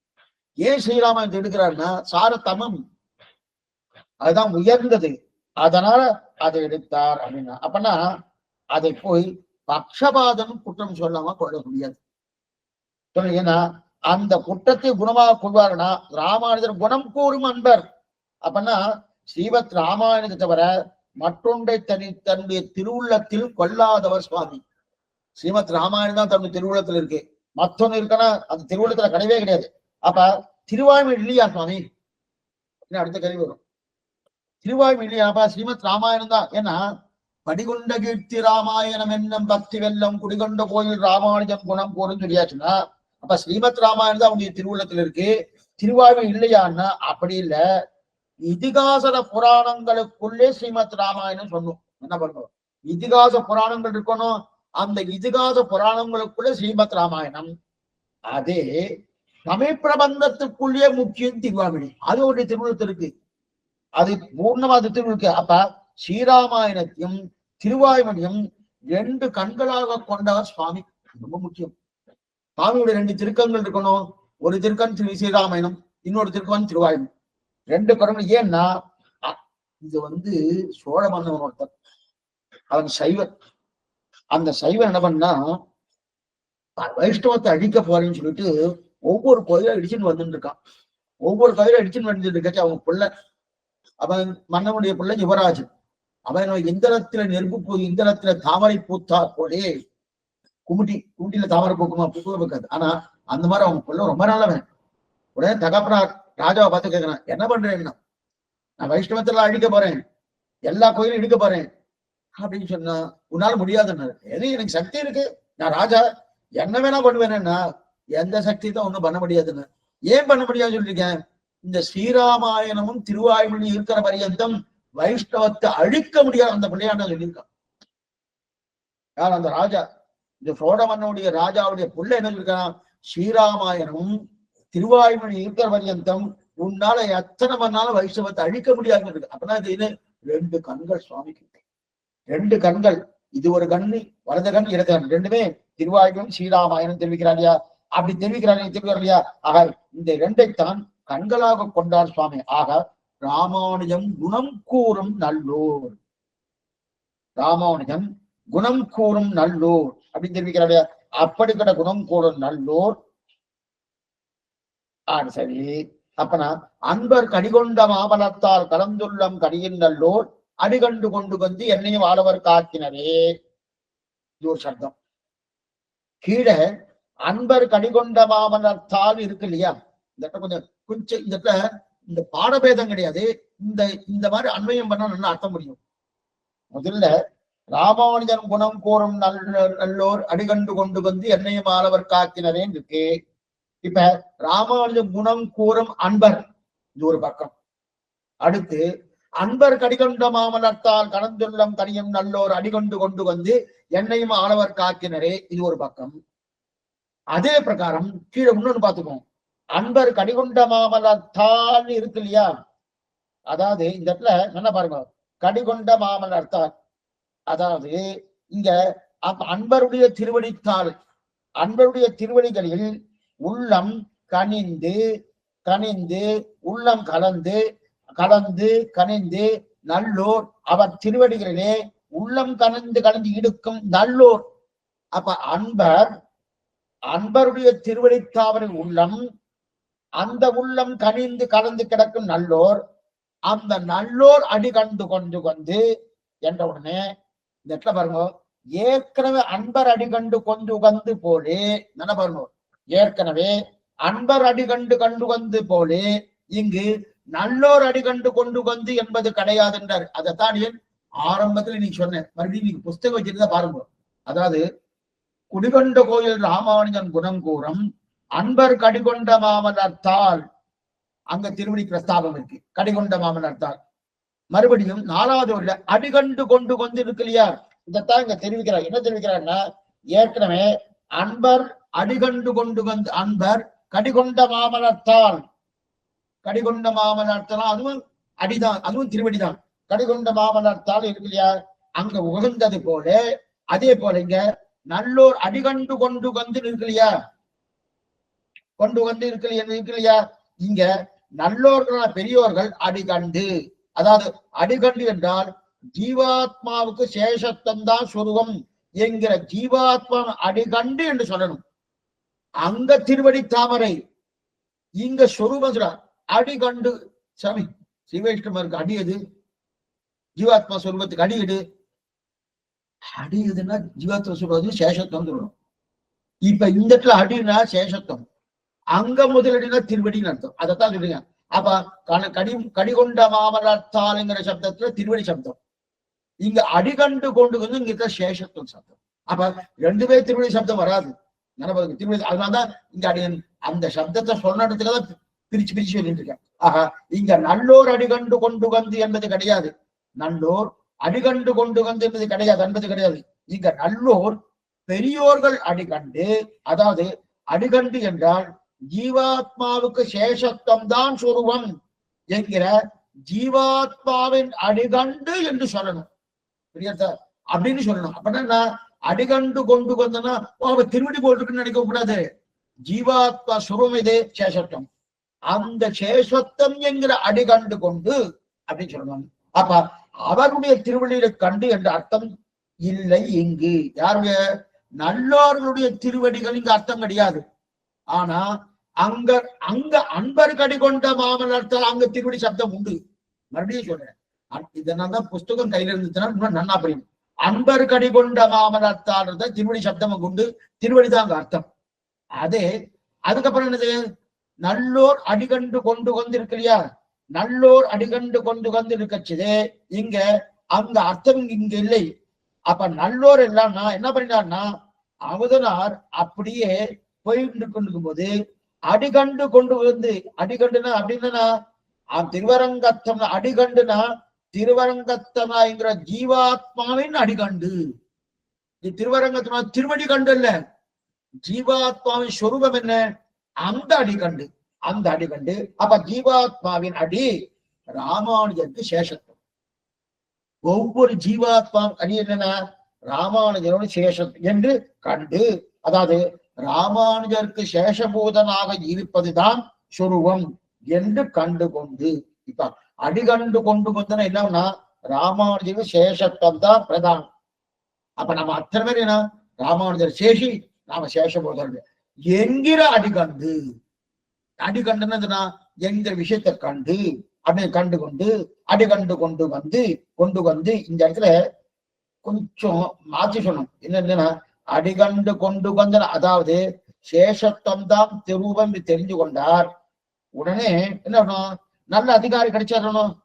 உடனே உகந்து நல்ல அதிகாரி கிடைச்சா ராமான் திருவள்ளில் சேர்த்து உகந்து கொண்டு என்னையும் கொண்டு போய் அவர் திருவள்ளியில் சேர்த்து ஆளாக்கினார் என்பது பாசனம். அப்படின்னா அடிகண்டு கொண்டு வந்தனா அவ நினைக்கிறார் அந்த போட்டியில போய் நீ முதல்ல பார்த்து போனோம், அவ போட்டியில ஒரு இடத்துல நிற்கிறார். இவர் போயிட்டே இருக்கார், யார் திருவரங்கத்தில் போயிட்டே இருக்காரு. போயிட்டே இருக்க செய்து இங்க கொஞ்சம் நிக்கலாம் போட்டுக்கு, ஏதாவது கொஞ்சம் நிழல் இருந்தா நிற்போம், மனைக்கு உதவியில நிற்போம். அது மாதிரி நிக்கலாம் போட்டு நின்னார். என்ன இடத்துல அந்த கோட்டியா இருந்தா, கோட்டியா இருந்து இவருக்கு இந்த சொர்பம் உண்டு, இவர் ஏன் இழந்திருக்கார், இவர் ராமானுஜ சேஷத்துவம் இல்லையே இவருக்கு அப்படின்னு அதைத்தான் அடிகண்டு கொண்டு வந்து, அந்த அடிகண்டு கொண்டு வந்து அவ என்ன பண்ணா, அவ கொண்டு போய் என்னையும் ஆளவர் ஆக்கினார். இதுதான் பாசம். என்னை கொண்டு போய் எங்கன்னா அங்க ராமானுஜர் திருவிழா கொண்டு போய் சேர்த்துட்டார் பாசம். இப்ப நம்மாழ்வார் யாருன்னா ராமானுஜர் குணம் கூறும் அன்பர் கடிகொண்ட மாமலர்த்தால் கலந்துள்ளம் கனியும் நல்லோர் கனிபவர்கள் நல்லோர்கள். ஆக இப்ப கொஞ்சம் குழப்பமா இருக்கும், அப்படி நிதானமா சொல்றேன். ஏன்னா இன்னும் நம்ம அன்பர் யாருன்னு பார்க்கல, நல்லோர் யாருன்னு பார்க்கலன்னா அடிய சொல்லல, பார்க்கல சொல்ல, ஏன்னா வியாக்கியானத்தையும் சொல்லல, அதனாலதான் அடிய சொல்ல. ஏன்னா இப்ப வியாக்கியானத்தை அப்படியே கொண்டு போனதா இது மேல மேல மேல வாழ்க்கையில விருப்பம் வரணுக்காக நம்ம கொண்டு போயிருக்கா. இப்ப புனியத்துக்காக சொன்னேன். இப்ப நல்லோர்கள் யாருண்டா ராமானுஜன் குணம் கூறும் அன்பர். சரி, ராமானுஜன் குணம் கூறும் அன்பர் இருக்கா இல்லையா, அன்பர் கடிகொண்ட மாவளத்தால் கலந்துள்ளம் கனியும் நல்லோர்கள். ஆக அன்பர் திருவடி தாமரைகளை விடாமல் கிடப்பவர்கள் நல்லோர்கள். அன்பர் திருவடினா அன்பர் யாரோ ஒருத்தர், அன்பர் அடியர் யாரும் சொல்லல, யாரோ அன்பர். அந்த அன்பருடைய திருவடித்தாமை விடாமல் இருப்பவர்கள் யாரு? நல்லோர்கள். அன்பர் திருவடித்தாவர்கள் கலந்துள்ளம் கனியும் நல்லோர்கள். அந்த நல்லோர் என்னுடைய சொரூபமான ராமானுஜ சேஷத்தை பார்த்து, இவர் இப்படி இருக்கிறானே, இவர் இப்படி இருக்கிறானே, அப்படியே என்னைய கொண்டு போய் ராமானுஜர் கொண்டு போய் சேர்த்துட்டார். ஆக குணம் என்பது ராமானுஜரை சாரகிராகி முன்னாடி பார்த்துக்கணும். சாரகிராகி என்று சொல்வது குணம். அது என்னன்னா, அவர் சாரம் தானே எடுத்துக்கிறார். தேனி எப்படி சாரத்துக்கு சாரமா இருக்கக்கூடிய தேன்களை எடுக்கிறதோ அது போல சாரகிராகியாக ராமானுஜர் இருக்கார். இது அவருடைய குணம். அப்படிப்பட்டவர் பட்சபாதியா நடப்பாரா? ஏன்னா ராமானுஜர் எடுத்தாரணும் பட்சபாதம் நடப்பாரான்னா, ஏன் அப்படி நடந்தார்னா, யாரையோ கொண்டு கொடுத்துன்னு வச்சுட்டார். யாரையோ கொண்டு தன்னுடைய ஹிருதய கொண்டு கொடுத்துன்னு வச்சுட்டார். அதான் நடந்தது. யாருக்கு மீட்டு விட்டான்னா, ஒண்ணுமில்ல சமயம் அவர்கள் இப்ப என்ன சொல்லி ஒருத்தருக்கு மட்டும் கொடுத்துன்னு வச்சுட்டார். மத்த யாருக்கும் கிடையாது, நீங்க தான் இந்த வீட்டுக்கு வரணும் அப்படின்னு தன்னுடைய திருவுள்ளத்துல கொண்டு கொடுத்துன்னு வச்சுட்டார். அது யார் சுவாமி? அப்ப யாருக்கு கொடுத்துன்னு விட்டாருன்னா, அதைத்தான் படிகொண்ட கீர்த்தி ராமாயணம் என்னும் பக்தி வெள்ளம் குடிகொண்ட கோயில் ராமானுஜம் குணம் கூறும் சொன்னார். அப்ப ராமானுஜன் வந்து பெரிய கோயில், ராமானுஜன் வந்து பெரிய கோயில். அந்த கோயில்ல ராமானுஜர் கோயில், இந்த ஹிருதயமே கோயில். இந்த கோயில்ல பகவான குடி வைக்கணுமோ, அதுதான் யாரு? ராமாயணம். அந்த கோயிலில் ராமாயணத்துல குடி வச்சுட்டார். இப்ப ராமானுஜர் என்ன பண்ணார்? பக்தி பெற்றார். அந்த பக்தி என்னன்னா, எங்க ஓடுறது? படிகொண்ட கீர்த்தி. படின்னா உலகம். படிகொண்ட கீர்த்தி. அந்த படிகொண்ட கீர்த்தி பூர்ணமா அப்படி ஓடிண்டே இருக்கு. எங்க ஓடிட்டு இருக்குன்னா, அது பக்தி வெள்ளம் சுவாமி. வெள்ளம் ஓடுதுன்னு சொல்றோம். எங்க ஓடுது? உலகடங்களும் படிகொண்ட கீர்த்தி. உலகடங்களும் ஓடுது. படினா உலகம். அந்த உலகடங்களும் ஓடுது. இந்த பூலக அடங்குல ஓடுது. அப்ப படிகொண்ட கீர்த்தி ராமாயணம். ராமாயணம் என்னும் பக்தி வெள்ளம். படிகொண்ட கீர்த்தி ராமாயணம். ராமாயணம் என்னும் பக்தி வெள்ளம். அப்ப பக்தி வெள்ளம் குடிகொண்ட கோயில். அந்த குடிகொண்ட கோயில் யாரு? ராமானுஜர். அந்த கோயில் தான் ராமானுஜர். அந்த குடிகொண்டதாலே குணமாக கூறும் அன்பர். அந்த அன்பர் கடிகொண்ட மாமனத்தால் கலந்துள்ளம் கனியில் நல்லோர்.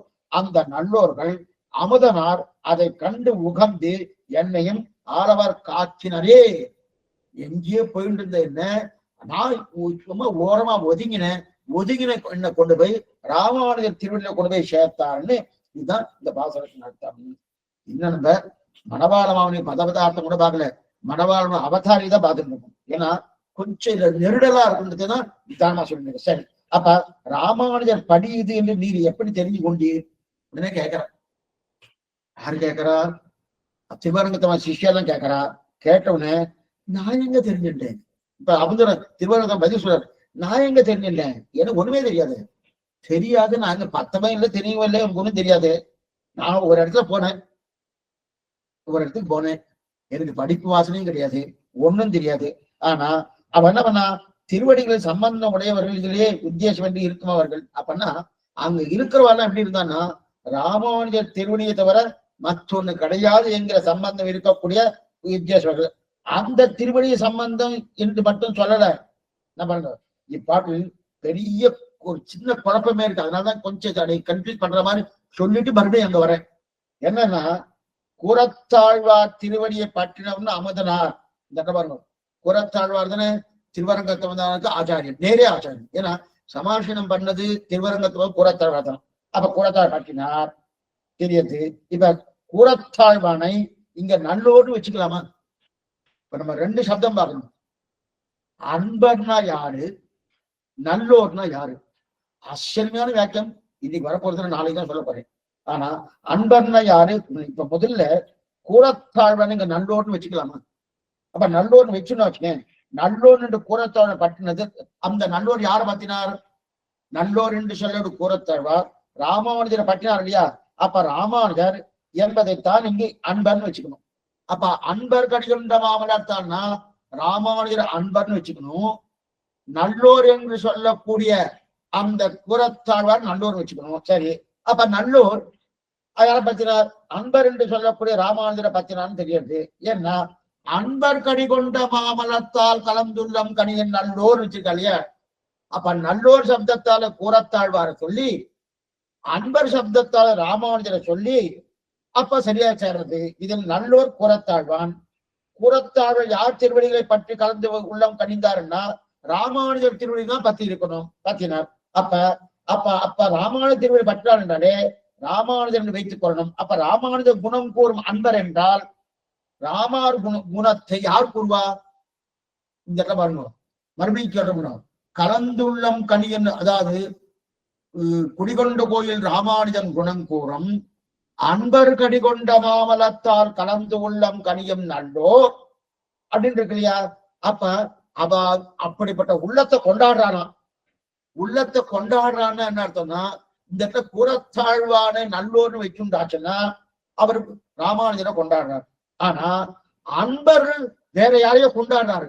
இப்ப அந்த அன்பர் தான் ராமானுஜர் வச்சுட்டாச்சுன்னா அப்ப ராமானுஜரே ராமானுஜரை கொண்டாடுறான்னு வருது.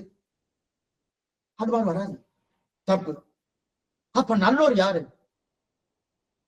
நல்லோர் சப்தத்துல கூறத்தாழ்வு வச்சுட்டா, அன்பர் சப்தத்தை ராமானுஜன் வச்சுட்டா ரொம்ப குழப்பமான பாசனம் இது.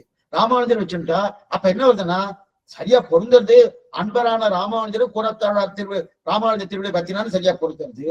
ஆனா அதே நேரத்துல அன்பர் கடிகொண்ட மாமலத்தால் கலந்துள்ளம் கனியும் நல்லோர்னா அந்த அன்பர் யாரையோ சேவிக்கிறார். யாரை சேவிக்கிறார்? ராமானுஜர் சேவிக்கிறார். ராமானுஜரே ராமானுஜர் சேவிப்பாரா? ராமானுஜரே ராமானுஜர் சேவிப்பாரா? செய்ய முடியாது. அப்ப ராமானுஜர் கொள்வதா சந்தேகம். என்ன சுவாமி, அவரே அவருக்கு சேவிச்சு வரா? சேவிக்க மாட்டார். அப்ப இப்ப இதுல இன்னொன்னு வச்சுக்கலாம்.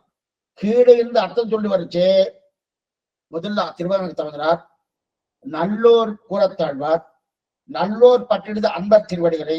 அப்ப கூறத்தோட பற்றினது அன்பர் திருவடியாரு? ராமானுஜர் திருவடிகளை. அதனால் அன்பர் என்றால் ராமானுஜர் என்று இதுவரைக்கும் வச்சுக்கலாம். அன்பர்னா ராமானுஜர், நல்லோர்னா கூறத்தாழ்வார். இதற்கு இதுவரைக்கும் வச்சுட்டோம்னா அப்ப ராமானுஜம் குணம் கூறும் அன்பர் என்றால் தன் குணத்தையே தானே சொல்லிக் கொள்வாரா? ராமானுஜர் தன் குணத்தையே தானே சொல்லிக் கொள்வாரா? இடிக்குது சுவாமி, சரியா வரலையே. என்ன சுவாமி குழப்பல, அந்த மாதிரி வியாக்கியானம் இருக்கு, பின்னாடி தெளிவுபட போற. ஏன்னா இந்த அன்பர் நல்லோர் பேரையே கொடுக்கல. நல்லோர் யார்? கூறத்தாழ்வாரா, அன்பர் ராமானுஜரா? அப்படி வச்சிருந்தப்ப நம்ம பார்த்துருக்கோம். பார்த்தா சரியா வரல. அன்பர் ராமானுஜர் வச்சுட்டு நல்லோருங்கிற சப்தத்தை கூறத்தான் வச்சுட்டா நல்லோரான கூறத்தாழ்வார் அன்பரான ராமானுஜர் திருவடி பத்தது பொருந்தது. ஆனா அந்த அன்பர் ராமானுஜர் இல்லையா, அந்த அன்பர் தன்னுடைய புகழையே தானே பாடிக்கிறான்னு வந்திருக்கு பாத்திரத்துல. அந்த மாதிரி தன்னுடைய புகழை தானே பாடி வராது. அப்ப இடிக்குது. என்ன சுவாமி பண்ண இடிக்குது? சரி, கீழே இருந்து சொன்னா இந்த கட்டம் சரி. வேறு விதத்தை பார்ப்போம்னா, மேலே இருந்து பார்ப்போம்னா ராமானுஜ குணம் கூறும் அன்பர் கூறத்தாழ்வார், ராமானுஜம் குணம் கூற அன்பர் கூறத்தாழ்வார். நல்லா பாருங்க, இந்த ராமானுஜ குணம் கூற அன்பர் இப்ப என்ன நல்லோர் என்றுதான் கூறத்தாழ்வார் முதல்ல பார்த்தோம். இப்ப ராமானுஜன் குணம் கூறும் அன்போர் கூறத்தாழ்வார். இப்ப கூறத்தாழ்வார்க்கும் திருவரங்கத்தவனாருன்னு சம்பந்தம். அப்ப நடுவுல யாரோ ஒரு நல்லோர் இருக்கணும். இப்ப கூறத்தாழ்வார்க்கும் ஏன்னா நல்லோருங்கிற சப்தத்தை யாரையோ ஒருத்தர் கொண்டு வந்து சேர்க்கணும் போனோம். கூறத்தாழ்வார்க்கும் திருவரங்கத்தும் நடுவுல யாருமே கிடையாது, யாருமே கிடையாது. அப்ப நல்லோர் யாரு அங்க? ஏன்னா கூறத்தாழ்வார் நேரடியா திருவடி பத்தினவர் யாரு? திருவரங்கத்தமிழர். ஆனா குறுக்க யாருமே கிடையாது. கூறத்தாழ்வார்க்கும் திருவரங்கத்தமிழும் நடுவுல யாராரு மீடியாட்டர் இருக்காங்க? யாரும் கிடையாது. அப்ப நல்லோருக்கு அர்த்தம் சொல்ல வழியே இல்லை. இப்ப நல்லோர்னா திருவரங்கத்தவதான் கொண்டு கொண்டா திருவரங்கத்தவதான் என்று கொண்டால் அடிகண்டு கொண்டு வந்து என்னையும் ஆளவான் காக்கினா அப்ப நானே என்னை ராமானுஜ திருவள்ளுக்கு ஆட்படுத்துறேன் வருமே, அதுவும் சம்பந்தம். இப்ப இன்னொரு சொல்ற பாருங்க, நல்லோர்னு இப்ப திருவரங்கத்தவனை வச்சுட்டா வச்சுக்க, நல்லோர்னு திருவரங்கத்தவனை வச்சுட்டா என்ன வருது பாருங்க, அடிகண்டு கொண்டு வந்து என்னையும் ஆளவார் காக்கினா அப்ப திருவரங்கத்தவன் அவரே நேர ராமானுஜ திருவடியை ஆட்பட்டார், அவரே ராமானுஜ திருவடியை பத்தினார் அப்படின்னு வருது. ஆனா அது கிடையாது. இவர் நான் பத்திரன்னு சொல்லிட்டு இருக்காரு. ஏன்னா ஸ்ரீவைஷ்ணவா தான் கொண்டு போற, நான் ஒண்ணுமே பத்திரன்றாரு. அப்ப அந்த சமம் வருது தானே. அப்ப இதுக்கு என்னதான் அர்த்தம்? 4 வருடம் காத்து 4 வருடம் காத்துட்டு ஆச்சரியமா திரிலோகஞ்சிய சுவாமி தெரிவிக்கிறார். என்னன்றதை பார்ப்போம். ஆழ்வார் எம்பெருமானார்ஜிய திருவிழேசனம் ஆச்சாரியம் திருவிழேசனம் பகவதார்கள் திருவடிகளே சரணம். சந்தேகம் இருந்தா அவசியம் கேட்கலாம். சாயங்காலம் கருணை செலுத்தாமல் ஆச்சரியமா அடிய மனவாள பிரபன் நாயனோட வியாக்கியானம் ரொம்ப அற்புதமா தெரிவிக்கிறார். சில விஷயங்கள் பெரியவாச்சாண்டை விட்டு போனதுன்னு சொல்ல முடியாது. அவர் ஒரு செயலியில பண்றார், இவர் ஒரு செயலியில பண்றார். அதை என்னன்னு பார்த்துட்டு மேற்கொண்டு முதல் பாசனம் பார்க்கணும்.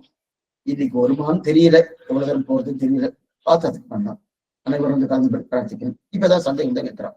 ஆழ்வார் எம்பெருமானார்ஜிய திருவிழேசனம் ஆச்சாரியன் திருவிழேசனம் பாகவதார்கள் திருவடிகளே சரணம்.